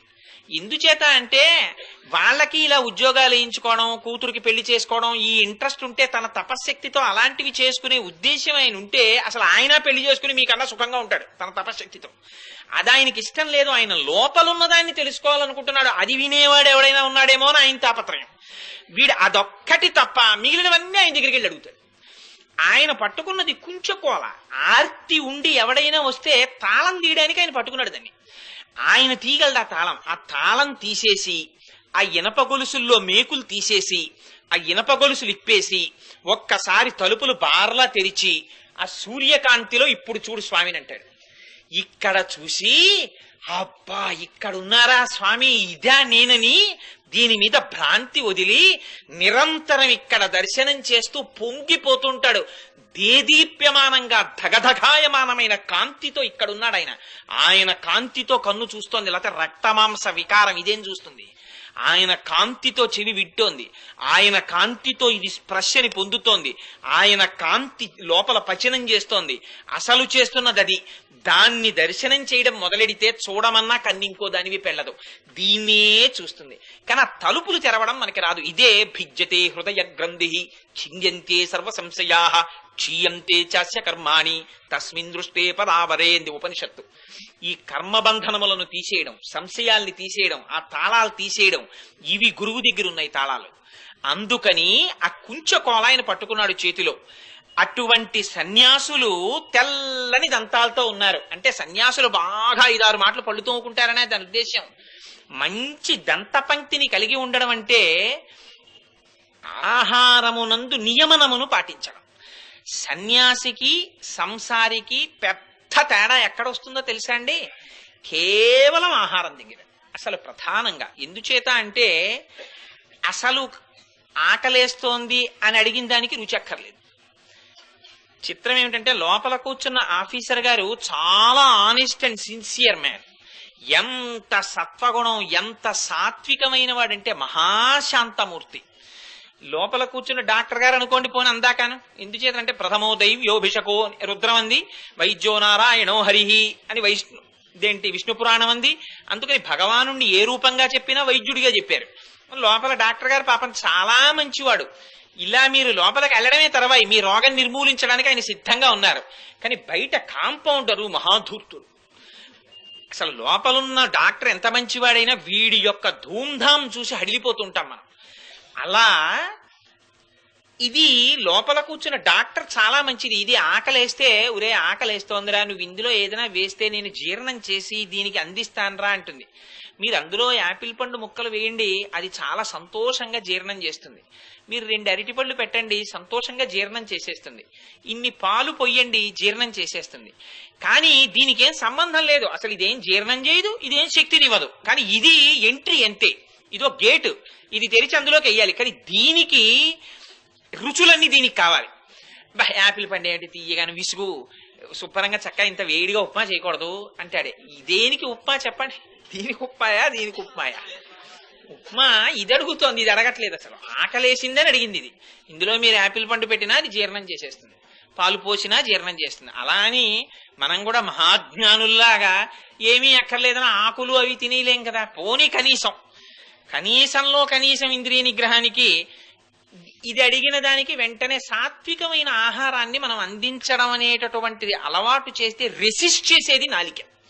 ఇది ఏంటి అస్తమానం నాలిక జింహ చచ్చిపోయి ఏడుస్తున్నాను ఏమిటనుకుంటున్నావు? ఏం సంసారంలో లేనా? ఏ ఉప్పు పులుపు తింటలేదనుకుంటున్నావా? ఏమిటి చప్పిడంటాడు. 2 రోజులు భార్య ఉప్పు మర్చిపోతే చాలు, మర్చిపోడండి తగ్గిస్తే చాలు. ఇదే వీడికి డాక్టర్ చెప్పాడు అనుకోండి, తింటే చచ్చిపోతామని. ఉప్పు వేయలేదు కదా, ఉప్పు వేయలేదు కదా అంటాడు అని చప్పిడి తింటాడు. ఎక్కడి నుంచి వచ్చింది ఈ భ్రాంతి? ఇది ఉండాలన్న భ్రాంతి అంతే. అప్పుడు చప్పిడి సుఖం, ఇప్పుడు చప్పిడి కష్టం. పాపం దీనికి పరస్పర శత్రుత్వం. అందుకని ఇది ఎప్పుడు రుచులు అడుగుతుంది. అసలు ఈ రుచి అడిగింది చూసారా, ఇది ఒక్కసారి చప్పరించి లోపలికి వదిలేస్తుంది. వదిలేస్తే ఇవన్నీ లోపల కలిసిపోతాయి. అసలు మీరు పప్పేసి నెయ్యేసి వేడన్నంలో కందిపప్పేసి కలిపి ఇక్కడ పెడితే ఆ కమ్మతనాన్ని నేతి రుచిని ఒక్క క్షణం ఇది అనుభవించి అబ్బా అని ఉమ్ముతో కలిపేసి కంఠంలోంచి కిందకి దోసిపారేస్తుంది. మళ్ళీ వెంటనే వంకాయ కూర తోసేస్తుంది, ఆ పైన దోసకాయ పచ్చడి తోసేస్తుంది, చక్కెర పొంగల్ తోసేస్తుంది, పులిహార తోసేస్తుంది, మజ్జిగ తోసేస్తుంది, తాంబూలం తోసేస్తుంది, సమస్తం దోసిపారేస్తుంది, చెత్త కుండీ కింద తోస్తుంది. వీటిని ఇదేమిటే ఇలా తోసామని అడగకుండా జీర్ణం చేస్తుంది ఇది. అందుకని మనకి సంసారులకు ఉండే ఒకే ఒకటి ఏంటంటే దీనికి లొంగి దీన్ని వదిలేస్తాడు. ఇది అడిగింది కదా, దీనికి ఆకలేస్తోందండి అంటే ఏమండి ఇదిగో తాగండి అని 1 గ్లాసులు పాలిస్తే పోన్లే ఇవాళ పరమేశ్వర కటాక్షం సత్వగుణ ప్రధానమైన పాలు దొరికే ఎంత అదృష్టం అనడు. ఏడే దిక్కుమాలి పాలు హాస్పిటల్లో వాళ్ళగా ఈ రొట్టి ముక్కలు పాలును శుభ్రంగా బ్రూ కాఫీ కలుపు నిన్న తెచ్చా కదా అంటాడు. చేత దీనికి బ్రూ. సో సంసారానికి సన్యాసికి తేడా ఎక్కడొస్తుందంటే సన్యాసికి ఇది ఉండదు. ఒకవేళ మీరు ప్రయత్నపూర్వకంగా రమణ మహర్షిని ఆయన కొండ మీద కూర్చుంటే వాళ్ళు వచ్చి భోజనానికి రమ్మన్నారు, వాళ్ళ ఇంట్లో ఏదో పండగ చేస్తున్నాం మా ఇంట్లో భోజనానికి రా అన్నారు. ఆయన మాట్లాడేవారు కాదు. వీడు నన్ను భోజనానికి రమ్మంటాడు ఎట్రా, భోజనాలు అవి నేను కోరుకునేవాడినా అని అలాగే గోచి పెట్టి గొంతు కూర్చున్నారు. ఆయన వచ్చేస్తానన్నాడు అనుకుని వాళ్ళు వెళ్ళిపోయారు అంతే. కొంతమంది చాలా ఈజీగా టేకెన్ ఫర్ గ్రాంటెడ్ కొన్ని విషయాలు. వాళ్ళు వస్తానన్నాడే ఎడబోతాడు భోజనానికి, వస్తానన్నాడని వెళ్ళిపోయారు. ఆయనకి భోజనం మీద ప్రీతే, ఆయన అక్కడే కూర్చున్నారు. ఎప్పుడన్నా ఆకలిస్తే వెళ్ళి ఇలా చేయబట్టి కవళం వేసింది తినేవారు. ఆయన విప్రనారాయణలాగే. అందుకని ఆవిడ సన్యాసి గురించి మాట్లాడుతోంది ఇవాళ. పాపం వాళ్ళు 1 గంట అయింది రాడు, 2 అయింది రాడు, 2:30 అయింది రాడు. ఈ బ్రాహ్మణ స్వామి వస్తే భోజనం పెడదాం అనుకున్నాను, రాడేమిటని మళ్ళీ వచ్చారు. వచ్చి ఏమయ్యా నీ కోసం అరిసెలు వండాం, పప్పు వండాం, కూర వండాం, పనసపొట్టు వండాం, రావేమిటి రా అన్నారు. అంటే పనసపొట్టు ఏమిటి, అరటికాయ కూర ఏమిటి, ఇవన్నీ నీకురా నాకెందుకు ఇవన్నీ అని అలాగే కూర్చున్నారు రమణులు. ఈయన రమ్మంటే రాడరా అని 2 చేతుల కింద చేతులేసి ఎత్తేసారు. ఆయన పట్టుకెళ్ళిపోయారు, కూర్చోబెట్టారు, అన్ని పెట్టారు, తినన్నారు. అంటే ఇదేమిటి ఇలా రుచులు ఇవన్నీ ఇలా తిండాలు ఇవి నాకు అలవాట్లేదు, ఇవన్నీ ఎందుకు అన్నట్టుగా ఆయన చూస్తున్నారు. తింటావా తినవా అని కర్రట్టుకున్నాడు. కొంతమందికి నిర్బంధ ప్రణయము అని శాస్త్రంలో ఉంటుంది. ప్రేమించడం అంటే మనసుతో ప్రేమించాలి. కర్రట్టుకు ప్రేమిస్తావా ప్రేమించవా అంటే అది ప్రేమాది. కర్రట్టుకు తింటావా తినవా అన్నాడు ఆ ధూర్తుడు. అంటే అన్నీ కలిపి తినేశారు ఆయన పాపం. అందుకని ఒకవేళ అలాంటి పరిస్థితి వస్తే వాళ్ళు అన్ని కలిపేసి రుచి మీద మనస్సు లేకుండా తింటారు. ఇవాళ అలా తింటారు, రేపు పొద్దున పాలు దొరికితే తినేస్తారు, ఆ తర్వాత క్యాబేజీ దొరికినా తినేస్తారు, ఆ తర్వాత అరటికాయ తినేసినా దొరికేస్తారు. ఏది తినేసినా ఇది నిండిపోతే చాలంతే. ఆకలి కూడా ఒక వ్యాధి వాళ్ళకి. అందుకని వాళ్ళు తినే ఆహారం ఔషధం. వాళ్ళ ఆహారాన్ని ఆకలి అనే వ్యాధికి రుగ్మతకి తీసుకుంటారు. డాక్టరు దగ్గొస్తోందండి అని వెళ్ళి అడిగితే కాఫ్ సిరప్ రాశాడు అనుకోండి, చాలా తీయగా ఉంది బాయ్ ఎంత బాగుందో అని చెప్పేసి 5 రోజులు 3 పూట్ల 2 చెంచాలు వేసుకోమంటాడు. 5 రోజుల వరకును వాడంటే తెలివి తక్కువ వాడు అలా చెప్పాడు. కానీ 3 రెళ్ళు 6 చప్పన 5 రోజులు వేసుకుంటే 5 6 30 చెంచాల తర్వాత తగ్గుతుంది అనమాట. ఆ 30 ఇప్పుడు ఇచ్చేసుకుంటే 1/2 గంటలో తగ్గదని బుచ్చేసుకుంటే మత్తు వచ్చి పడిపోతావు, మళ్ళీ డాక్టర్ దగ్గరికి తీసుకెళ్ళాలి. అందుకని రుచిగా ఉందని మందు తాగేస్తారా ఎక్కడన్నా? తాగరు కదా. మందు ఎంత పుచ్చుకోవాలో అంత పుచ్చుకుంటారు రోగానికి. అలా సన్యాసికి ఆకలి రోగం. దీనికి రోగం వచ్చిందిరో ఇదేదో అడుగుతోందని చెప్పి వెళ్ళి ఇది ఆకలి తగ్గిపోయింది అనే వరకు తింటాడు. మనం ఇది వద్దనే వరకు తింటాం. అందుకని వాళ్ళ దంతములు తెల్లగా ఉన్నాయండి ఆవిడ. అంటే ఎంత పెద్ద విషయాన్ని అందులో నిక్షేపించిందో చూడండి. కాదుట 2 అక్కర్లేని విషయాలన్నీ సంసారికి కావాలి. వాడికి ఉన్న నోరు 1 2 చెవులు. ఎందుకంటే ఎక్కువ వినాలి తక్కువ మాట్లాడాలి. మరి నువ్వు చేసేదేమిట్రా రోజు? నువ్వు వద్దురా అంటే 2 గంటలు 2:30 గంటలు మాట్లాడేస్తావు కదరా, నీ అసాధ్యం కోలా అనకండి. అది నా బలహీనత కింద క్షమించేయండి. పరోపదేశ వేళాయాం సర్వే వ్యాస పరాశరాహ. ఇంకోటికి చెప్పమంటే ప్రతివాడు వ్యాసుడు పరాశరుడే, అందులో నేను ఒకండి. అందుకని వాళ్ళుట చాలా తక్కువ మాట్లాడతారు. ఎందుకు తక్కువ మాట్లాడతారు అంటే అసలు మాట మౌనానికి తన యొక్క ఆత్మస్థితికి భంగం. అందుకని వాళ్ళు ఎక్కువ మాట్లాడరు, చాలా తక్కువ మాట్లాడతారు. అందుకని సన్యాసి మాట్లాడితే అనుగ్రహ భాషణం, గృహస్థు మాట్లాడితే అనుగ్రహ భాషణం చేస్తారని రాయకూడదు పేపర్లో. వాడికి అది అలవాటు, ప్రవచనం చేస్తాడు వాడు ఏదో 4 ముక్కలు చదువుకున్నాడు, అది ఉండబట్టలేడు, 10 మందికి చెప్పేయాలి. అల్లరి ఎక్కువ, ఆచరణ తక్కువ.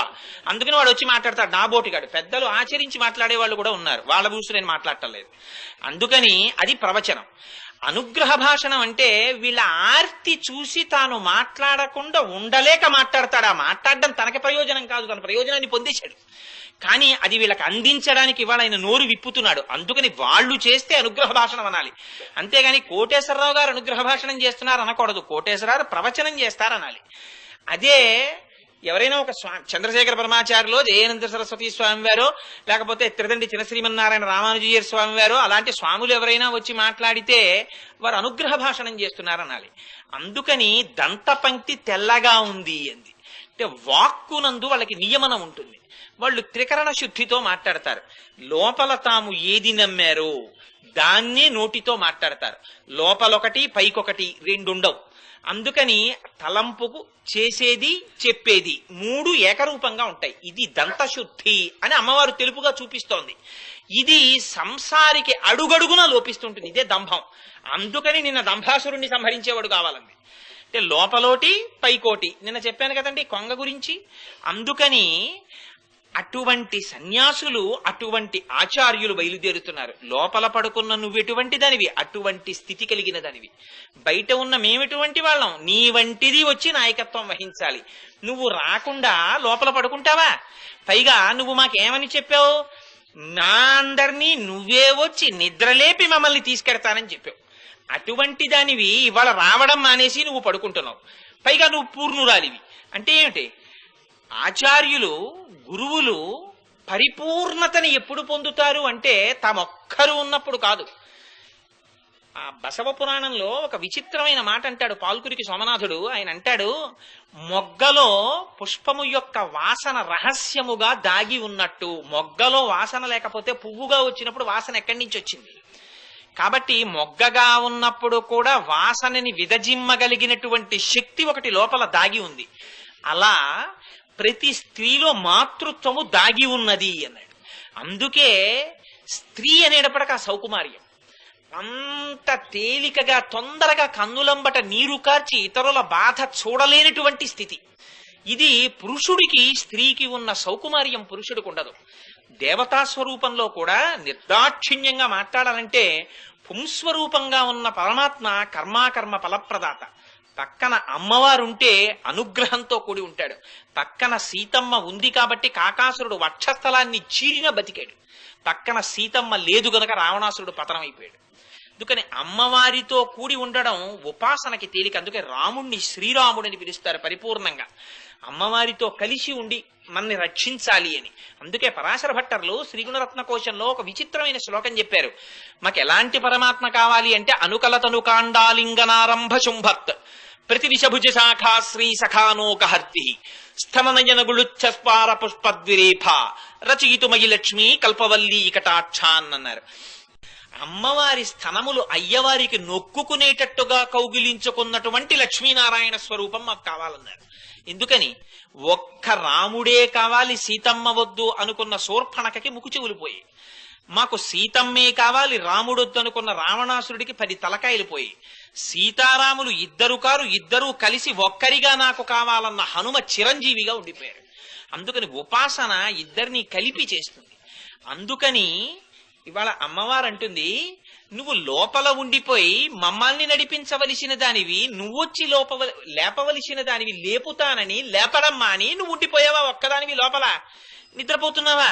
ఏమిటి ఈ విచిత్రమైన స్థితి అంటే, స్త్రీకి తన జీవితంలో యుక్త వయస్సు రావడం, వివాహం జరగడం, బిడ్డలు పుట్టడం, మాతృత్వం వచ్చిన తరువాతనే పరిపూర్తి. ఎలాగో బిడ్డలతో కూడి ఉన్నప్పుడు మాత్రమే ఒక స్త్రీ పరిపూర్ణతని పొందినట్టు. బ్రహ్మానందమును పొందినటువంటి వారు కూడా శిష్యులకి ఉపదేశము చేసినప్పుడే ఆ పూర్ణత్వాన్ని పొందినట్టుగా వారికి ఉండడం కాదు, మనం ఆనందం పొందుతాం. ఎందుకని వారు మనకు మార్గం చూపించారు. వారు ఎప్పుడూ ఉద్ధరింపబడిన వారే, వారి ఆనందాన్ని పొందిన వారే. కానీ వారు ఎందుకు మాట్లాడారు, ఎందుకు చెప్పారు, ఎందుకు రాశారు? మనను ఉద్ధరించడానికి. అందుకని ఒక వివేకానందుడు మాట్లాడాడు, ఒక రామకృష్ణ పరమహంస మాట్లాడారు, ఒక శంకరులు మాట్లాడారు, ఒక రమణులు మాట్లాడారు, ఒక రామానుజులు మాట్లాడారు. ఎందుకు మాట్లాడవలసి వచ్చింది? అలా మాట్లాడకపోతే తరువాతి తరాలలో ఉన్నవాళ్ళు ఉద్ధరింపబడరని మన యందు వాత్సల్యంతో మాట్లాడారు. అప్పుడు కదా నీకు పూర్ణత. నువ్వు పూర్ణురాలివి కదా, మరి నువ్వు బయటికి రామి వచ్చి మాట్లాడవద్దు, నువ్వు మాట్లాడాలి. పైగా మనందరం కలిసి ఏం చెయ్యాలి? శంఖచక్రములు ధరించినటువంటి ఆ పుండరీకాక్షుడి యొక్క నామాన్ని స్తోత్రం చెయ్యాలి అంది. ఏమిటి శంఖచక్రములు ధరించిన పుండరీకాక్షుణ్ణి స్తోత్రం చేయడం ఏమిటి? శంఖం అంటే మీకు ముందు పాశురములలో విజ్ఞాపన చేసినది ప్రణవం. ప్రణవం అంటే ఓం. ఆ ఓం చేత మనకి పరమాత్మకి ఉన్న సంబంధాన్ని చెప్తుంది. రెండవది చక్రం. చక్రం శత్రువుల్ని సంహరిస్తుంది. ఒకసారి భగవంతుడి పాదాలు చేరుకుంటే బాహ్య శత్రువుల్ని సంహరించడం కాదు, అంతఃశత్రువుల్ని సంహరించడం కూడా ఆయనే చూసుకుంటారు. రుక్మిణీదేవి తను సంహరిస్తానం లేదు తన శత్రువుల్ని, నువ్వే వచ్చి శత్రువుల్ని సంహరించి నన్ను తీసుకెళ్ళాలి అంది. అడగడం కూడా అందుకే లేఖలో అంత చిత్రమైనటువంటి మాటలు వాడింది. నువ్వు రావాలి, వచ్చి ఈ శిశుపాలుడు మొదలైనటువంటి రాక్షసులందరినీ ఓడించి సంహరించాలి, లేదా ఓడించాలి, నిగ్రహించాలి. అందరూ చూస్తుండగా నువ్వు నన్ను చేపట్టాలి. గోమాయువు కోరు చందమున శ్రీయుతమూర్తి ఓ పురుష సింహమా సింహము పాలి సొమ్ము గోమాయువు కోరు చందమున ఈ దురాత్ముడు చైద్యుడు నీ యొక్క సొమ్మునైన నన్ను అపహరింపక తానున్నవాడు. అందుకని నువ్వొచ్చి సింహం తినవలసిన దాన్ని నక్క తిన్నట్టుగా నీకు చెందిన నన్ను చైద్యుడంటే మనస్సు లాగేద్దామని చూస్తోంది. నువ్వొచ్చి ఈ ఇంద్రియాల్ని శత్రువుల్ని పరిమార్చి నన్ను నువ్వు పొందించుకోంది. అంటే పరమాత్మ వచ్చారా లేదా? అందుకని శత్రు సంహారం అంటే బాహ్యమందు శత్రువులు కాదు, అంతఃశత్రువుల్ని పరిమార్చేటటువంటి శక్తిని కూడా ఆయనే ఇస్తాడు. ఇచ్చి ఇది ఎక్కడి వరకు ఉంటుందంటే ఈ రక్షణ అన్నది ఆయన పాదములు పట్టుకుంటే చాలట. ఒకవేళ వీడి శత్రువుని వీడు తట్టుకోలేకపోతే ఆయన పాదములు పట్టుకున్నావు కనుక అరెరే నన్ను నమ్ముకున్నవాడు నా పాదాల దగ్గర కూర్చున్నవాడు ఆయన శత్రువుల చేతిలో ఆయన ఇవాళ నిగ్రహింపబడ్డామా అని చూడలేక ఆయన గభాలన పరిగెత్తుకొస్తాట. ఎలా వస్తాడంటే ఒక్కొక్కసారి తను చేసిన ప్రతిజ్ఞ కూడా మర్చిపోతాడు. మీకు దీనికి ఉదాహరణ భీష్ముడి జీవితం. ఎందుచేత అంటే కృష్ణ పరమాత్మ ప్రతిజ్ఞ చేశారు, నేను ఆయుధం పట్టను, నేను యుద్ధం చెయ్యను, నేను కేవలం రథంలో కూర్చుని సారథ్యం చేస్తాను. నీకు నేను కావాలా నా సైన్యం అంతా కావాలా, ఏది కావాలని అడిగారు. దుర్యోధనుడు అన్నాడు, యుద్ధం చెయ్యను, నువ్వెందుకయ్యా, యుద్ధం చేసి ఆ సైన్యం అంతా నాకు ఇయ్యి అన్నాడు. అర్జునుడు అన్నాడు, నువ్వేమీ చెయ్యక్కర్లేదయ్యా, నా రథమందు వసింపుము అన్నాడు. నువ్వు నా రథంలో కూర్చో చాలన్నాడు. ఎందుకని ఆయనకి తెలుసు, ఎత్ర యోగేశ్వర కృష్ణో ఎత్ర పార్థో ధనుర్ధర తత్ర శ్రీ విజయోభూతి ధ్రువాణి తిర్మతిర్మమ అని. కూర్చోమంటే కూర్చున్నాడు. ఆయన సారథ్యం చేస్తున్నాడు. చేస్తుంటే భీష్మాచార్యులు వారు వచ్చారు. ఎటువంటి చండ ప్రచండ అయిన యుద్ధం చేశారంటే ఆ రోజున ముందు కృష్ణుడు ఉన్నాడు, వెనక అర్జునుడు ఉన్నాడు. భీష్ముణ్ణి నిగ్రహించడం అర్జునుడికి చేత కాదు. ఎందుకని ఆయనకున్నంత గొప్పతనం, ఆయన లాంటి విలుకాడు, పైగా స్వచ్ఛంద మరణం ఉన్నవాడు, ఆయన్ని ఎవ్వరూ ఏమీ చేయలేరు. ఆ రోజున భీష్మాచార్యుల వారు చెలరేగి బాణాలు వేసేస్తుంటే ఇంత అర్జునుడు హతాశుడైపోయాడు, ఏమీ చేయలేక పడిపోతుంటే చూశాట కృష్ణుడు. చిత్రం ఏమిటంటే భీష్ముడు యుద్ధానికి బయలుదేరే ముందు ప్రతిజ్ఞ చేశాడు. ఏమనంటే కృష్ణుడు ఏమని ప్రతిజ్ఞ చేశాడని అడిగాడు. తను ఆయుధం పట్టనన్నాడన్నారు. అంటే భీష్ముడు అన్నాడు, నేను పట్టిస్తాను, ఇది నా ప్రతిజ్ఞ అన్నాడు. ఇప్పుడు భగవంతుడి ప్రతిజ్ఞ నెగ్గుతుందా, భక్తుడి ప్రతిజ్ఞ నెగ్గుతుందా? భీష్ముడు కూడా భక్తుడు, విష్ణు సహస్రం చెప్పాడు. ఆయన యుద్ధానికి వచ్చాడు. ఏమి చేస్తే కృష్ణుడు ఆయుధం పడతాడో భీష్ముడికి తెలుసు. అందుకని కృష్ణుడి జోలికి వెళ్ళలేదు, అర్జునుడి మీద బాణ పరంపర కుప్పించేశాడు. అర్జునుడు ప్రతిఘటించలేక నిలబడిపోయాడు. నిలబడిపోతే చూశాడు కృష్ణ పరమాత్మ, నేను ఎదర ఉండగా సారథ్యం చేస్తూ ఉండగా నా వెనక నన్ను నమ్ముకుని నన్ను రథంలో పెట్టుకున్న వాడి మీద ఇన్ని బాణాలు పడిపోవడం ఆ శత్రువు మించి అని తన ప్రతిజ్ఞ మరిచిపోయాడు. మరిచిపోతే భీష్ముడు చెప్పుకున్నాడు, అటువంటి భగవంతుడు నాకు దిక్కన్నాడు. కుప్పించి ఎగసిన కుండలంబుల కాంతి గగన భాగం బెల్ల కప్పికొనగా ఉరికిన నోర్వక నుదరంబులోనున్న జగముల వ్రేగున జగతి కదుల చక్రంబు చేబట్టి చనుదెంచురయమున పైనున్న పచ్చని పటముజార నమ్మితి నాలావు నగుబాటు చేయకు మన్నింపు మని క్రీడి మరల దిగువ కరికి లంఘించు సింహంబు కరణి మెరసి నేడు భీష్ముని చంపుదు నిన్ను కాతు విడువు మర్జున ఎటంచు మద్వి శిఖవృష్టి తెరలి చనుదెంచు దేవుండు దిక్కునాకు అన్నాడు. ఆ రోజున అర్జునుడి మీద బాణాలు వేసేస్తున్నటువంటి భీష్మాచార్యుల వారిని నిగ్రహించడానికి తను చక్రం పట్టనని చేసిన ప్రతిజ్ఞ మరిచిపోయాడు పరమాత్మ. మరిచిపోయి కుప్పించి ఎగసిన కుండలంబుల కాంతి గగన భాగం బెల్ల కప్పికొనగా చక్రం పట్టుకుని రథంలోంచి ఒక్క దూకేస్తే ఆయన పెట్టుకున్న కుండలాలు అటూ ఇటూ ఊగితే ఆకాశం అంతా వాటి కాంతి కమ్మేసింది. ఉదరంబులో నున్న జగముల వ్రేగున జగతి కదుల ఆయన కడుపులో ఉన్న జగత్తంతా కదిలిపోయిందట అటూ ఇటూ. జగతి కదుల చక్రంబు చేబట్టు చనుదెంచురయమున పైనున్న పచ్చని పటముజార ఎవడురా నేను రథంలో ఉండగా నన్ను నమ్ముకున్న అర్జునుడి మీద బాణాలేచిన వాడు ఇప్పుడే సంహరిస్తానని చక్రం పట్టుకుని గబ్బా గబ్బా యుద్ధ భూమిలో నడిచొచ్చేస్తుంటే పైన వేసుకున్న పట్టు ఉత్తరీయం జారి కింద పడిపోయింది. నమ్మి తినాలావు నగుబాటు చేయకు మన్నింపు మని క్రీడి మరల దిగువ బావా చక్రం పట్టకు, యుద్ధం చెయ్యకు, అర్జునుడు చేతకాని వాడైతే కృష్ణుడు చక్రం పట్టాడంటుంది బావా లోకం, విడిచిపెట్టు బావా అర్జునుడు రథం దిగి వెంట పరిగెడుతున్నట్ట. చక్రంబు చేబట్టి చనుదెంచు రయమున పైనున్న పచ్చని పటముజార నమ్మితి నాలావు నగుబాటు చేయకు మన్నింపు మని క్రీడి మరల దిగువ కరికి లంఘించు సింహంబు కరణి మెరసి నేడు భీష్ముని చంపుదు నిన్ను కాతు విడువు మర్జున అటంచు మద్ది శిఖవృష్టి తెరలి చనుదెంచు దేవుండు దిక్కు నాకు. ఆనాడు అర్జునుణ్ణి వదిలిపెట్టి అర్జున నేనుండగా నీ మీద బాణాలేడేమా ఇప్పుడే చంపేస్తాను ఇవాళ భీష్ముణ్ణి అని అర్జునుడి మీద బాణాలేశాడన్న కోపంతో తన ప్రతిజ్ఞ కూడా మరిచిపోయి చక్రం పట్టుకు పరిగెత్తుకొచ్చిన కృష్ణుడున్నాడే, అటువంటి భక్త సులభుడైన కృష్ణుడు నాకు దిక్కని చెప్పుకున్నాడు భీష్మాచార్యుల వారు. అంతటి భక్త పరాధీనుడైన అటువంటి పరాధీనుడే అటువంటి శంఖచక్రములు పట్టుకుని పుండరీకాక్షుడై ఆ కన్నులతో ఆ జగత్తునంతటిని రక్షించేటటువంటి బాధ్యత వహించిన పరమాత్మ ఇవాళ మన కులంలో పుట్టారు, మనతో కలిసి తిరుగుతున్నారు, మనతో కలిసి తింటున్నారు, మనతో కలిసి ఆడుకుంటున్నారు. ఎక్కడ? అక్కడ కాదు, ఇక్కడ. ఆయన కాదు తింటున్నది, ఆయన కాదు తాగుతున్నది, లోపలికి ఇక్కడుంది నందవ్రజం. అందుకని ఆయన నామం చెప్తే నువ్వు బయటికి పరవశం పొంది నువ్వు వెంటనే పైకొచ్చి నాయకత్వం వహించద్దు. అందుకని అటువంటి నామాన్ని కీర్తించకపోతే కృతజ్ఞత కాదు.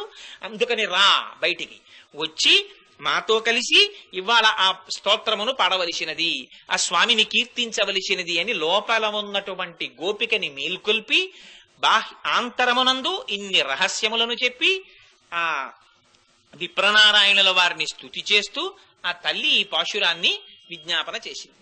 మరొక్క పాశురాన్ని విజ్ఞాపన చేసేస్తే ఇవాళతో ఆళ్వారుల్ని నిద్ర లేపడం పూర్తవుతుంది.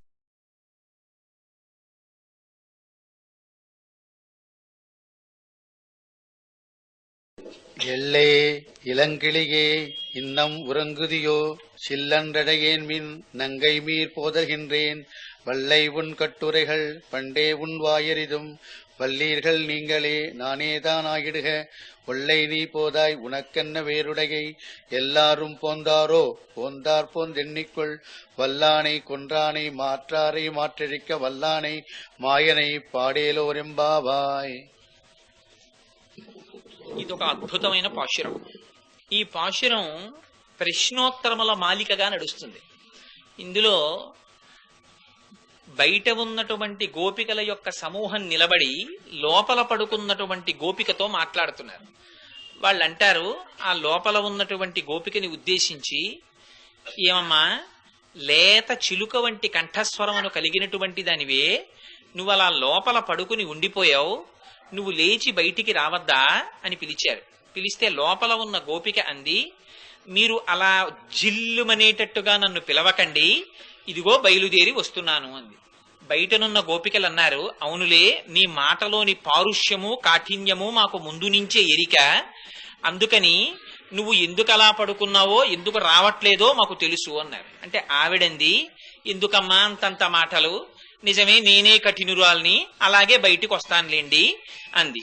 అంటే అందరూ వచ్చారా అని అడిగింది. అడిగితే అందరు గోపికలు వచ్చారు, నువ్వు బయటికి వచ్చి చేతితో ముట్టుకుని లెక్క పెట్టుకోవచ్చు అన్నారు. సరే నేను వచ్చి ఏం చెయ్యాలి ఎందావిడ.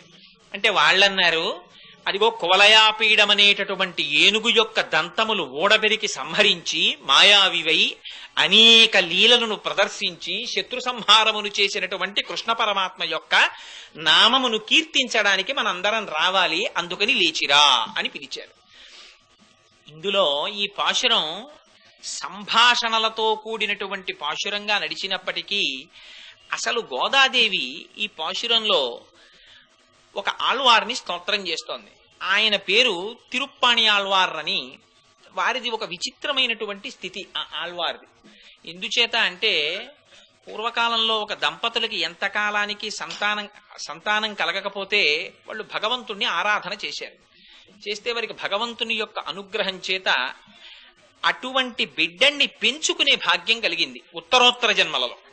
అది ఎలా కలిగిందంటే పరమేశ్వరుని యొక్క శ్రీవత్సము యొక్క అంశలో వచ్చినటువంటి వాళ్ళు తిరుప్పాణి ఆళ్వారు. ఆ రోజులలో ఒక పొలంలో వరిచేలు బాగా ధాన్యాన్ని కోతకొచ్చిన తరువాత ఆ పొలాలు కోస్తూ ఉంటారు. ఆ పొలాలు కోస్తున్నప్పుడు ఆ వరిచేను యొక్క వెన్నులో దొరికారు ఆయన. దంపతులకి జన్మించినటువంటి స్వరూపంగా తిరుప్పాణి ఆళ్వారిని చెప్పలేదు. ఆ వరి యొక్క వెన్నులో దొరికితే ఆ వరిని అప్పట్లో కోసేటటువంటి వృత్తిని సమాజంలో అందరికన్నా అట్టడుగున ఉండిపోయి జ్ఞానమును అంతగా పొందలేకపోయినటువంటి స్థితిలో ఉన్నవారు చేసేవారు. కాబట్టి వారు ఈ బిడ్డని పెంచుకున్నారు. పెంచుకోవడం చేత ఈయన బాగా క్రింది స్థాయిలో సమాజంలో బాగా అజ్ఞానంలో ఉండిపోయినటువంటి వారి కుటుంబంలో పెరిగి పెద్దవారయ్యారు. కానీ ఆ తండ్రి గారికి ఒక అలవాటు ఉండేది. ఆయన దాసరి, అందుకని డప్పు చేత్తో పట్టుకుని ఆ వాళ్ళు ఉండేటటువంటి గూడెంలో వారందరూ కూడా ఎప్పుడైనా భగవంతుడి స్తోత్రం చేస్తే పరవశంతో ఆ డప్పు కొడుతూ ఆయన ప్రార్థన చేస్తూ చిందులు వేస్తూ గంతులు వేస్తూ ఆరాధన చేసేవారు. ఈ పిల్లవాడికి చిన్నతనంలోనే తండ్రి చేసేటటువంటి ఆ గానమునందు మనస్సు నిలబడి ఆ శ్రీరంగం దేవాలయంలో దూరంగా రంగనాథుడుంటే కావేరీ నది ఒడ్డున ఆ ఇసుకలో ఆ డప్పు కొట్టుకుంటూ భగవంతుడి మీద పాటలు పాడుతుండేవారు.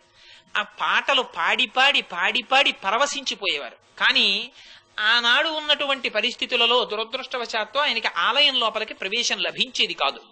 అందుచేత ఆ కావేరీ ఒడ్డునే స్తోత్రం చేస్తూ ఉండేవారు. ఉండగా ఒకనాడు ఆలయంలో ఉండేటటువంటి పరమ భాగవతులైనటువంటి లోకసారంగులన్న వారు ఒక రోజున కావేరీ నది ఒడ్డుకు వస్తున్నారు. వస్తుంటే వీరక్కడ కూర్చుని స్తోత్రం చేస్తున్నారు. స్తోత్రం చేస్తుంటే వచ్చినటువంటి వారు వీరిని తొలగమని అడిగితే వారు అంతర్ముఖులై ఈ పాట పాడుతూ ఉండిపోయినటువంటి స్థితిలో వారి మాటలు ఈయన చెవిన పడకపోవడంలో వాళ్ళు ఏం చేశారంటే తెంపరితనం వహించి చెప్పినా కదలటం లేదని రాళ్లు పెట్టి కొట్టారు. కొడితే ఆ రాతి దెబ్బలు తగిలి ఒళ్ళంతా రక్తం కారింది.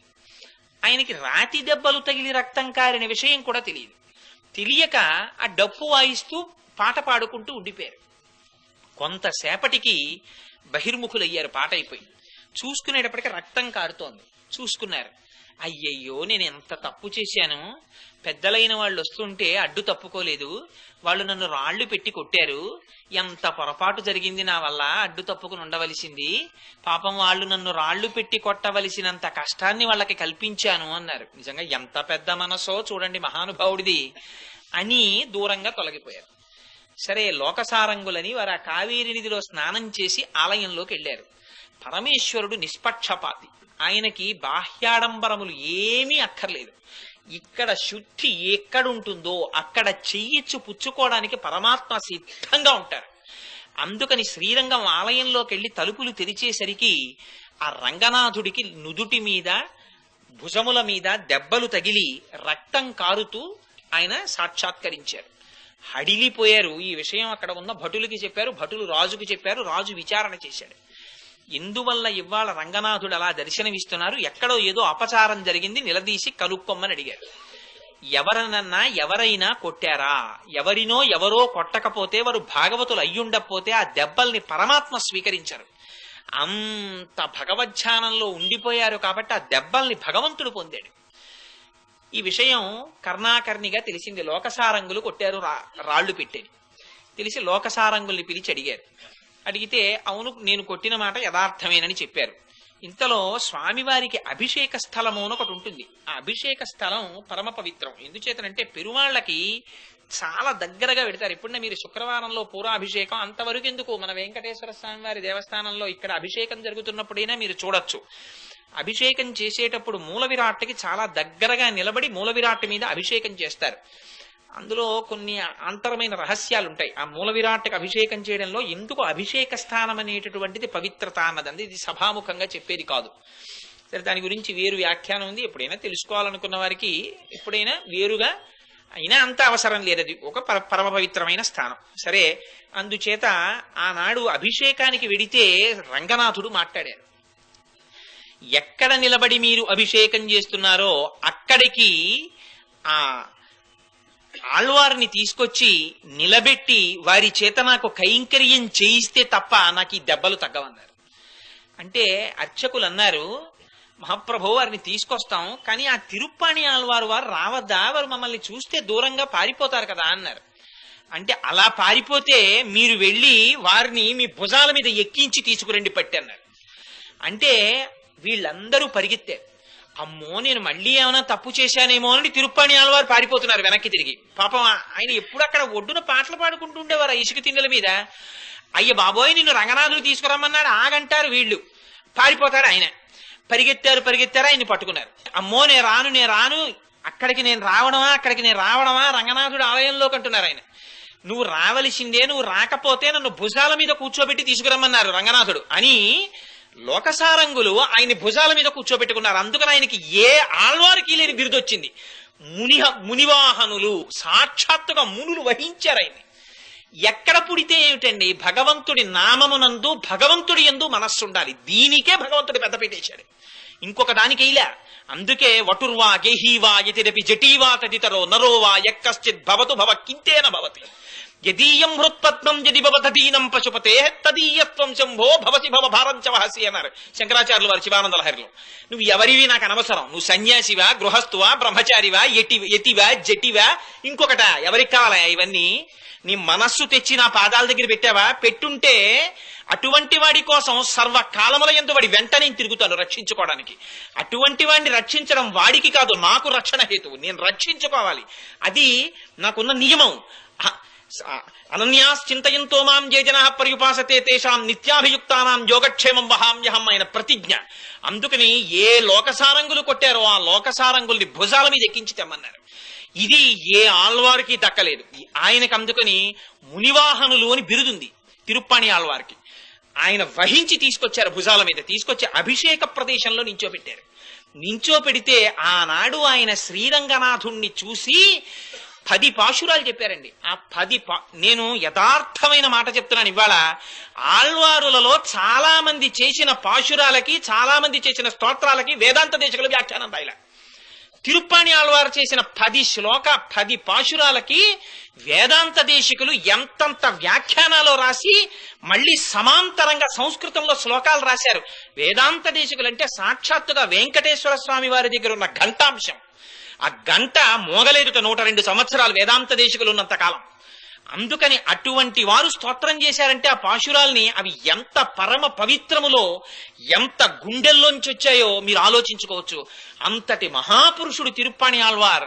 అటువంటి ఆళ్వారిని స్తోత్రం చేస్తోంది వాళ్ళ అమ్మవారు. అందుకని ఆ పాశురం వాదోపవాదాల కింద పెడుతుంది. అందుకని ఆవిడ లోపల ఇది బయట విన్నప్పుడు ఏమిట్రా వీళ్ళు ఇంత కఠినంగా మాట్లాడుతున్నారు, ఆవిడేమో అవునులేండమ్మా నేనే కఠినరాల్ని అంటుంది. ఇవన్నీ తిరుప్పాణి ఆళ్వార్ మాటలు. అవునులేండి తప్పు నా వల్లే ఉంది, అయ్యో వాళ్ళు వచ్చినప్పుడు నేను తప్పుకోవలసిందని రాతి దెబ్బలు తిని వెళ్ళిపోయినటువంటి తిరుప్పాణి ఆళ్వారిని దృష్టిలో పెట్టుకు చెప్తోంది ఆవిడ ఆ పాశురాన్ని. అందుకని అది 10వ ఆళ్వారు గురించి చెప్తున్న విశేషమైనటువంటి పాశురం. పైగా ఇవాళ అందులో ఉన్నటువంటి గోపిక పరిపూర్ణమైన స్థితిని పొందిన గోపిక. ఆ గోపికని వాళ్ళు అన్నారు, నువ్వు లేత చిలుక వంటి కంఠ మాధుర్యము కలిగిన దానివి అన్నారు. ఎందుచేత అంటే బయట పాడుతున్నటువంటి పాటల్ని ఈవిడ విని లోపల తాను కూర్చుని ఆ పాటలు వినపడగానే వీణ మీద పాడుతోంది. ఇది ఎక్కడిదో తెలుసా అండి? తిరుప్పాణి ఆళ్వారికి పరమేశ్వర కటాక్షంగా అంతక ముందు పెద్ద ఆళ్వార్లు చేసినటువంటి పాశురాల్లో ఉన్న అంతరార్థాలతో ఆయన పాశురాలు చెప్పారు. నిజంగా తిరుప్పాణి ఆళ్వారు చేసినటువంటి పాశురాల యొక్క అర్థతాత్పర్యాలు చదివి నేను తెల్లపోయా. మహానుభావ, ఎక్కడి నుంచి తీసుకొచ్చావయ్యా ఈ అర్థాలు, ఎక్కడి నుంచి వచ్చాయ్యా నీకు ఈ భావాలనిపించింది. నిజంగా అటువంటి పాటలు పాడారు ఆయన కావేరీ నది ఒడ్డున. అది దురదృష్టవశాత్తు తాత్పర్యం అంటే మనం చదువుగలుగుతున్నాం కానీ ఆ పాశురాలు ద్రవిడ భాషలో ఉండడంలో ఆ పాశురాల మీద అధికారం లేకపోయింది. ఆ ద్రవిడ భాష పరమేశ్వరుడు ఏనాటికైనా కటాక్షిస్తే మాత్రం మొట్టమొదట నేర్చుకోవలసినవి తిరుప్పాణి ఆళ్వార్ పాశురాలు. అందుకని అదిగో అటువంటి పాశురాల్లో ఆయన కీర్తన చేస్తారు. ఆయన చేసినటువంటి కీర్తనలు బయట ఇంతకు ముందు పాడిన ఆళ్వారుల్లోని పాశురాల యొక్క అర్థములతో ఈయన కొత్త పాశురాల్ని ద్విగుణీకృతమైన అందంతో ప్రతిపాదించినట్టే బయట పాడుతున్నటువంటి గోపికల పాటని అనుసంధానం చేసుకుంటూ లోపల ఉన్నటువంటి గోపిక తాదాత్మ్యతని పొందుతూ పాట పాడుతోంది వీణ మీద. ఇది తిరుప్పాణి ఆళ్వార్ జీవితం. అందుకని లేత చిలుక వంటి కంఠస్వరము కలిగిన దానా అన్నారు. చిలుకకి ఒక లక్షణం ఉంటుంది, మిగిలిన పక్షులకు లేనిది చిలుకకు ఉన్నది ఒక రహస్యం ఉంది. చిలుక వైవర్ణ్యమును పొంది ఉంటుంది. అంటే 2 భిన్నమైన రంగులు, ఒళ్ళంతా ఆకుపచ్చ, ముక్కొక్కటే ఎరుపు. ఇది భగవంతుని యొక్క కథలు చెప్పేటప్పుడు, భగవంతునికి సంబంధించినటువంటి గుణములను ఆవిష్కరించేటప్పుడు, ఇతరుల్ని మనం ఉద్ధరిస్తున్నామని చెప్పేటటువంటి భావనతో కాకుండా అసలు ఆ భావనని లోపల అనుభవించి ఆర్ద్రత పొందినటువంటి మహాపురుషుల యొక్క ముఖములు వైవర్ణ్యమును పొందుతాయే, అది చిలుక యొక్క ముక్కు ఎరుపెక్కడం. అందుకే చాలా మంది దేవతల యొక్క భుజాల మీద చిలుకలు ఉంటాయి. నేను తిరుమలలో వెంకటేశ్వర స్వామి వారి భుజం మీద కూడా చిలక ఉంది, వక్షస్థలం పక్కన. నేను ఎప్పుడు చూశానంటే, ఒకనాడు వెంకటేశ్వర స్వామి వారు అనుగ్రహించి నా చేత సహస్ర కలశాభిషేకం చేయించుకున్నారు. ఆ రోజున మరి ఎందుచేతనో కానీ బహుశా సహస్ర కలశాభిషేకం టికెట్లే తక్కువ ఆ రోజుల్లో. ఇప్పుడు మరి ఎన్ని ఇస్తున్నారో నాకు తెలియదు కానీ ఒక్కొక్క దంపతుల్నే లోపలికి తీసుకెళ్లారు, ఎవ్వరు లేరు. నిజంగా ఆ రోజున ఒక విచిత్రమైన అనుభూతి. తీసుకెళ్లడంలో ఆ రోజున అదృష్టవశాత్తు స్వామివారు నాకు సీరియల్ నెంబర్ 1 వచ్చింది నా టికెట్కి. అందుకని లోపలికి తీసుకెడితే నన్ను నా భార్యని లోపలికి పెడితే స్వామివారి పాదముల దగ్గర పెట్టినటువంటి ఉత్తరీయాన్ని కత్త అక్కడ ఉన్న అర్చక స్వామి అపారమైన ప్రేమపాత్రులు. నేను ఆ వెనకాతల పాపం మిగిలిన వాళ్ళు వస్తారు, మనం ఎందుకు ఇక్కడ ఎక్కువసేపునో నమస్కారం చేసుకుని వస్తుంటే ఆయన వెనక్కి పిలిచి అన్నారు, ఎందుకో అంత తొందరగా వెళ్ళిపోతున్నావు, నిలబడి పర్వాలేదు మిగిలిన వాళ్ళు అందరు వచ్చే వరకు అని. మరి వారికి ఆ రోజున ఏమి కరుణ ప్రసరించిందో నాకు తెలియదు కానీ ఆపాదమస్తకం వర్ణించి చూపించారు వెంకటేశ్వర స్వామిని. ఇదిగోనయ్యా బాబు, ఇదిగో పాదాలు చూసావా, ఇదిగో చూసా ఈ పక్కన రామచంద్రమూర్తి ఉంటారు ఇక్కడ ఆలయంలో అని ఇవన్నీ చూపిస్తూ చిలుకని చూపించారు పూలదండ తప్పించి. ఇదిగో చిలుకుంటుంది వెంకటేశ్వర స్వామి వారికి. అందుకని ఆ చిలుకని పెట్టుకోవడం అంటే అటువంటి ముఖములో వైవర్ణ్యమును పొంది సర్వకాలములయందు భగవంతుని యొక్క గుణములను తాను అనుభవిస్తూ అవి చెప్పేటప్పుడు అటువంటి తాదాత్మ్యతని పొందేటటువంటి ఆచార్యులున్నారే, ఆ స్థితిని చిలుక చూపిస్తుంది. అటువంటి స్థితిలో ఇవాళ ఆ లోపల ఉన్నటువంటి గోపిక ఉంది, అదే తిరుప్పాణి ఆళ్వారు.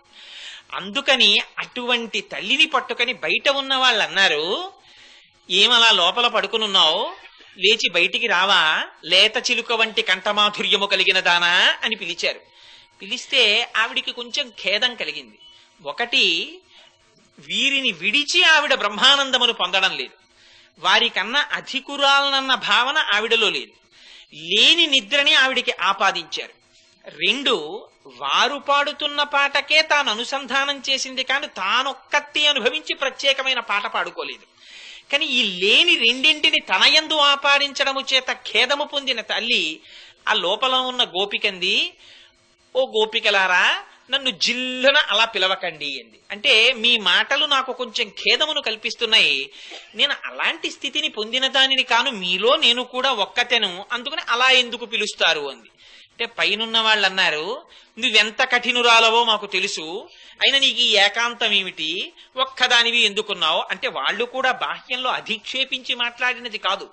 ఎందుచేతనం అంటే ఆ ఆచార్య స్థితిని పొందినటువంటి మహాపురుషులు, అటువంటి గురువులు వాళ్ళు చెయ్యవలసినది, వాళ్ళు బయటికి వచ్చి 10 మందితో మాట్లాడి 10 మందిని తమతో కలుపుకుని పోయి, అసలు గురువుల దగ్గర ఒక విచిత్రమైన లక్షణం ఉంటుందండి. మీరు తెలిసి తెలియని సగం సగం తెలుసున్న వాడి దగ్గరికి వెళ్ళి ఏదైనా ఓ విషయం చెప్పారనుకోండి, వెంటనే అలాంటి గురువులే మనకు ఎక్కువ దొరుకుతారు. దేవి భాగవతంలో వ్యాస భగవానుడు ఈ విషయాన్ని నిర్ద్వంద్వంగా చెప్తాడు. తెలిసి తెలియని వాళ్ళు ఎక్కువ, తెలుసున్న వాళ్ళు తక్కువ ప్రపంచంలోనే, నాలాంటి వాళ్ళు ఎక్కువ. అందుకని వారి దగ్గరికి వెళ్ళి ఏదో ఒక విషయం చెప్పామనుకోండి, అమ్మో ఉపద్రవం వచ్చేసింది, కొంపలు అడిపోయి ఆ స్థితిలో ఉన్నారా, అలా ఉండకూడదు అని వాడు ఏదో చెప్తాడు. ఇంకక్కడి నుంచి చేసిన దాని గురించి భయం ఎక్కువ. అసలు గురువులు ఎలా మాట్లాడతారంటే, నీకేమో భేషుగ్గా ఉన్నావు, ఎంత మంచి పని చేస్తున్నావో, చాలా మంచి పని చేస్తున్నావు, చక్కగా చేస్తున్నావు, కానీ ఒక్క పని చెయ్యి, ఇదిగో దాంతో పాటు చక్కగా రేపటి నుంచి ఈ పని కూడా చేస్తుండు అని ఒక్కొక్క మెట్టు పిల్లాన్ని అక్షరాభ్యాసం చేసి తండ్రి పక్కన కూర్చోబెట్టుకున్నప్పుడు, నాన్న నీకు కొత్త పలక తెస్తాను, కొత్త బలపం తెస్తాను, స్కూల్కి తీసుకెళ్లి నువ్వు చాక్లెట్లు పంచుతావు కానివి, రేపటి నుంచి నీకు green pant, white shirt, belt, ఆ బ్యాడ్జ్ ఇవన్నీ ఉంటాయి చక్కగానంటే వాడు అలాగే నాన్నగారండి పలకలు పంచి చాక్లెట్లు పంచే వరకు వింటాడు. నువ్వు కూర్చుని నాన్న 12ంటికి వచ్చి తీసుకెళ్తానని అమ్మా నాన్న వెళ్ళిపోతుంటే వాడు మొయ్యోమని ఏడుపు మొదలెడతాడు. వాడు ఏడుపు మొదలెట్టాడని తల్లిదండ్రులు తీసుకెళ్లిపోతే ఇక వాడికి అక్షరజ్ఞానం ఉండదు, వదిలి వెళ్ళిపోతారు. వదిలి వెళ్ళిపోయి దగ్గర కూర్చోబెట్టుకుని నాన్న ఆరాయి అని ఆ అని దిద్దిస్తారు. వాడు ఆ అని 10 మాటలు 50 మాటలు 100 మాటలు దిద్ది ఆరాయి అంటే పలక చెరిపేసి ఆ రాసి, రే నీకు ఆ వచ్చేసింది రోయ్ అంటాడు తండ్రి. అంటే ఇంకా వాడు వారణాసి విశ్వవిద్యాపీఠ దగ్గర డాక్టరేట్ పుచ్చుకున్న వాళ్ళ పొంగిపోయి అమ్మ వంట చేసుకుంటుంటే పలకం పట్టుకుని పరిగెత్తుకెళ్ళి అమ్మ అమ్మ నాకు వచ్చేసిందని రాసేస్తాడు. కన్నపడ్డ వాళ్ళందరూ ఇంటికి ఎవరన్నా రావడం భయం, నీకు ఆవచ్చా అంటాడు. అంటే రావడం ఏమిటంటే నాకు ఆవచ్చు అంటాడు. వాళ్ళు కూడా అజ్ఞానాన్ని మన్నిస్తారు. మన్నించి అమ్మో నీకు ఆవచ్చేమిట్రా అంటాడు మామయ్య వచ్చి. అంటే నాకు ఆవచ్చేసింది అంటాడు. ఏది రాసి చూపించు అంటే పలక తెచ్చేసి ఇలా అంటే అబ్బో ఎంత బాగా రాసావు నాన్న అని ముద్దెట్టుకున్నాక తండ్రి మళ్ళీ మర్నాడు చెప్తాడు, ఆయే కాదు నాన్న ఉందని, ఇదోటి ఉందా అనుకుంటాడు. ఆ తర్వాత పాపం బండి రా వరకు నేర్చుకుని అమ్మయ్య అయిపోయింది అనుకుంటాడు. కాదు నాన్న కాకి దీర్ఘం ఇస్తే కా గుడింత ఉందిదా అంటాడు. ఆ తర్వాత ఎక్కాలున్నాయిరా, సోషల్ ఉందిరా, సైన్స్ ఉందిరా, మోట ఉందిరా అని భుజం మీద ఎట్టాక సరే మొత్తం మీద ఏదో అలా వాడు పీజీ వరకు పెడతాడనుకోండి. అంతేగాని నేర్పి ఎప్పటికొస్తుందిరా నీకు, ఇంకా దిక్కుమాలినాడి ఆలో ఉన్నావు. మన వంశంలో చూస్తే అందరూ పెద్ద పెద్ద చదువులు చదివిన వాళ్ళు, అందరూ ఐఏఎస్ లేను, నువ్వేమిటో ఇంకా నేర్చుకుంటాయేంటి, ఎప్పటికి నువ్వు వృద్ధిలోకి వస్తావని చావ కొట్టేశాడు అనుకోండి తండ్రి. ఇక వాడికి చదువు వస్తుందే, వాడు ఇంట్లోంచి పారిపోతాడు. పలక కనపడితే 104 జనం వస్తుంది వాడికి. అందుకని గురువు అన్నవాడు ఎవ్వడూ కూడా సార్ నేను ఇక్కడ వరకు ఉన్నానండి అంటే శబాష్ చాలా మంచిదోయ్, చాలా మంచి పని, ఇంక దేనికి బెంగ నీకు అంటాడు. నేను అలాంటి వాళ్ళని చూశాను. మనకి ఏం రానివ్వండి నేను ఉపన్యాసాలు చెప్తున్నాను అన్న విషయం శ్రీభాష్యం అప్పలాచార్య స్వామి వారికి తెలిస్తే వైజాగ్ వెళ్ళినప్పుడు వారి దగ్గరికి ఎడుతూ ఉంటాను. ఈ విషయం వారికి తెలిసాక ఒకసారి వెళ్ళినప్పుడు భయపడ్డా, అవుతారేమో వారి దగ్గర నోరేలా. నేను వెళ్ళి కూర్చుంటే మా దొరగారు కూడా వచ్చారు ఒకసారి. ఆ రోజున ఆయన సడన్ గా అన్నారు, ఏది కోటేశ్వరరావు శివానంద లహరిలోంచి ఆ శ్లోకం చెప్పన్నారు. అడిగి శివానంద లహరిలోంచి అడుగుతున్నారు ఏమిటన్నా నేనే అనుకున్నాను. అది అంకోలం నిజ బీజ సంతతి రయస్కాంతో ఫలం సూచిక అనో శ్లోకం ఉంది, అది చెప్పన్నారు. చెప్పా దాని అర్థం చెప్పు అన్నారు. చెప్పా. ఏడు దీన్ని రామాయణంలో ఇంకో రామాయణం చెప్తున్నావుట అందులోంచి ఒక శ్లోకం చెప్పు అన్నారు. ఓ శ్లోకం చెప్పాడు. తిరుప్పవై కూడా చెప్తున్నావు అన్నారు. 18వ పాశురం చెప్పన్నారు. ఉందు మనగలిత్తునోడాల తోల్వలియన్ నందగోపాలన్ మరుమగళే నెప్పిన్నాయని ఏదో ఆ పాశురం చెప్పా. చెప్తే అబ్బో అబ్బో అబ్బో కోటేశ్వరరావు చాలా బాగుందో అని అక్కడికని ఆ తర్వాత ఎప్పుడైనా ఫోన్ చేస్తే కోటేశ్వరరావు నాన్న రామాయణం ఎప్పుడైనా చెప్తే రాముడి పరిపూర్ణమైన మానవుడిగా చెప్పాలి. ఎందుకని రాముడి యొక్క అవతారం ఎంతకాలం గుర్తుంటుందో అంతకాలం మనుష్య జాతి నిలబడుతుంది.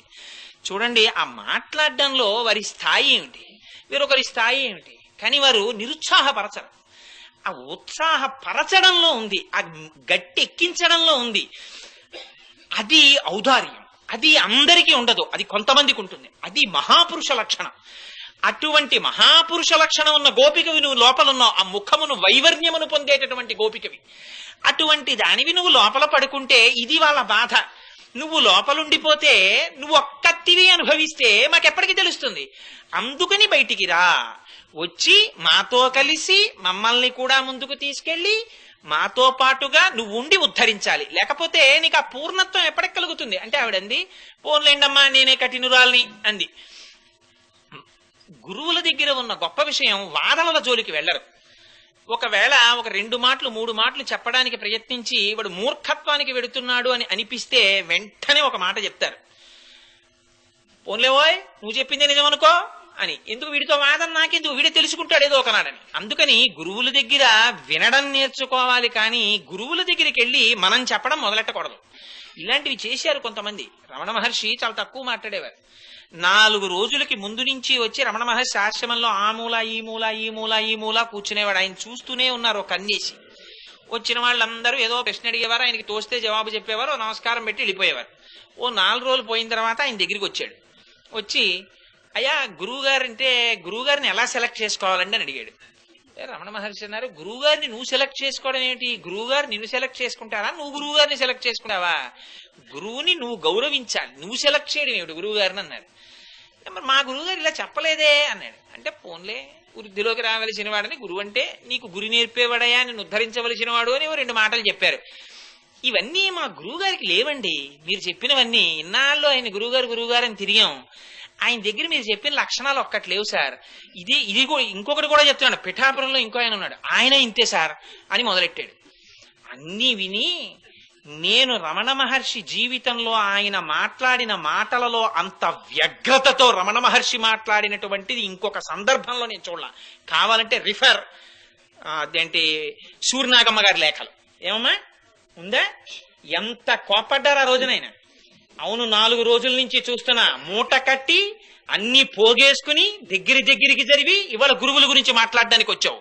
ఇవాళ ఇక్కడ మాట్లాడావు, రేపు ఇంకొకటి దగ్గరికి వెళ్ళి ఆ రమణ మహర్షికి ఏం తెలిసి మాట్లాడతావు.